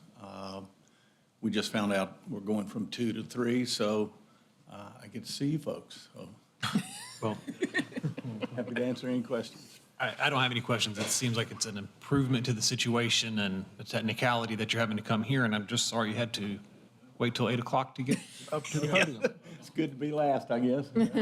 I have no questions. This is an improvement. It's a. I have a question about the deeds on the property that established the easement. Those deeds predated, I believe, the subdivisions of those properties. Are those going to be dissolved, those access easements to those deeds? Yes, sir, they will be, what's the proper term, void? Okay, so there'll be a document recorded that erases those deeds? Yes, sir. Since they pre-existed the plat? Okay. That is my understanding, yes, sir, that Crawford and Cummings will prepare a document for the removal, voiding of those easements, yes, sir. Any other discussion? All right, then we'll see you back in a couple of weeks. Thank you. Thank you. Other business, we want to talk about the planning calendar for 2024. We just have a draft for you with the meeting and submittal dates.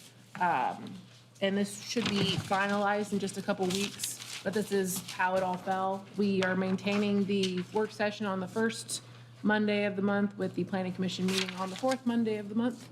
A couple dates are weird. There's a couple months where holidays fall really funny in 2024. So keep an eye on that, and we'll try and make sure you guys are aware if we have anything that doesn't quite follow that schedule. But this is our draft schedule. It should be done in a couple weeks and published in the paper. So the same concept we did this year. Yes. I think it worked. We thought it worked well for us and everybody. I agree. So. Yep. Well, if we were in an actual meeting, I would make a motion to adjourn.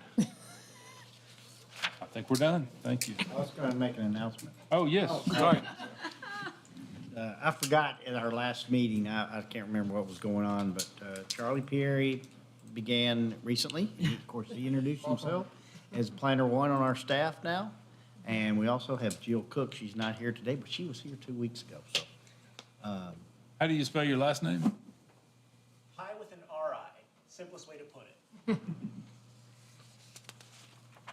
So we have those two new staff members, and hopefully you'll have a chance to stop by and talk to them, meet them more. And what's Jill's last name?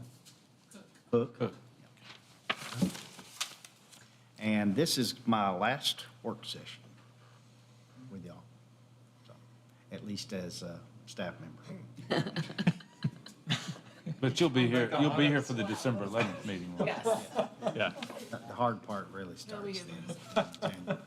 Well, That's Still exciting, citizen Bill. legality. So. Exciting. well, I'm glad you made your last work session a good one. Yeah. I didn't plan it that way. All right. It was a long one. A long one, yeah.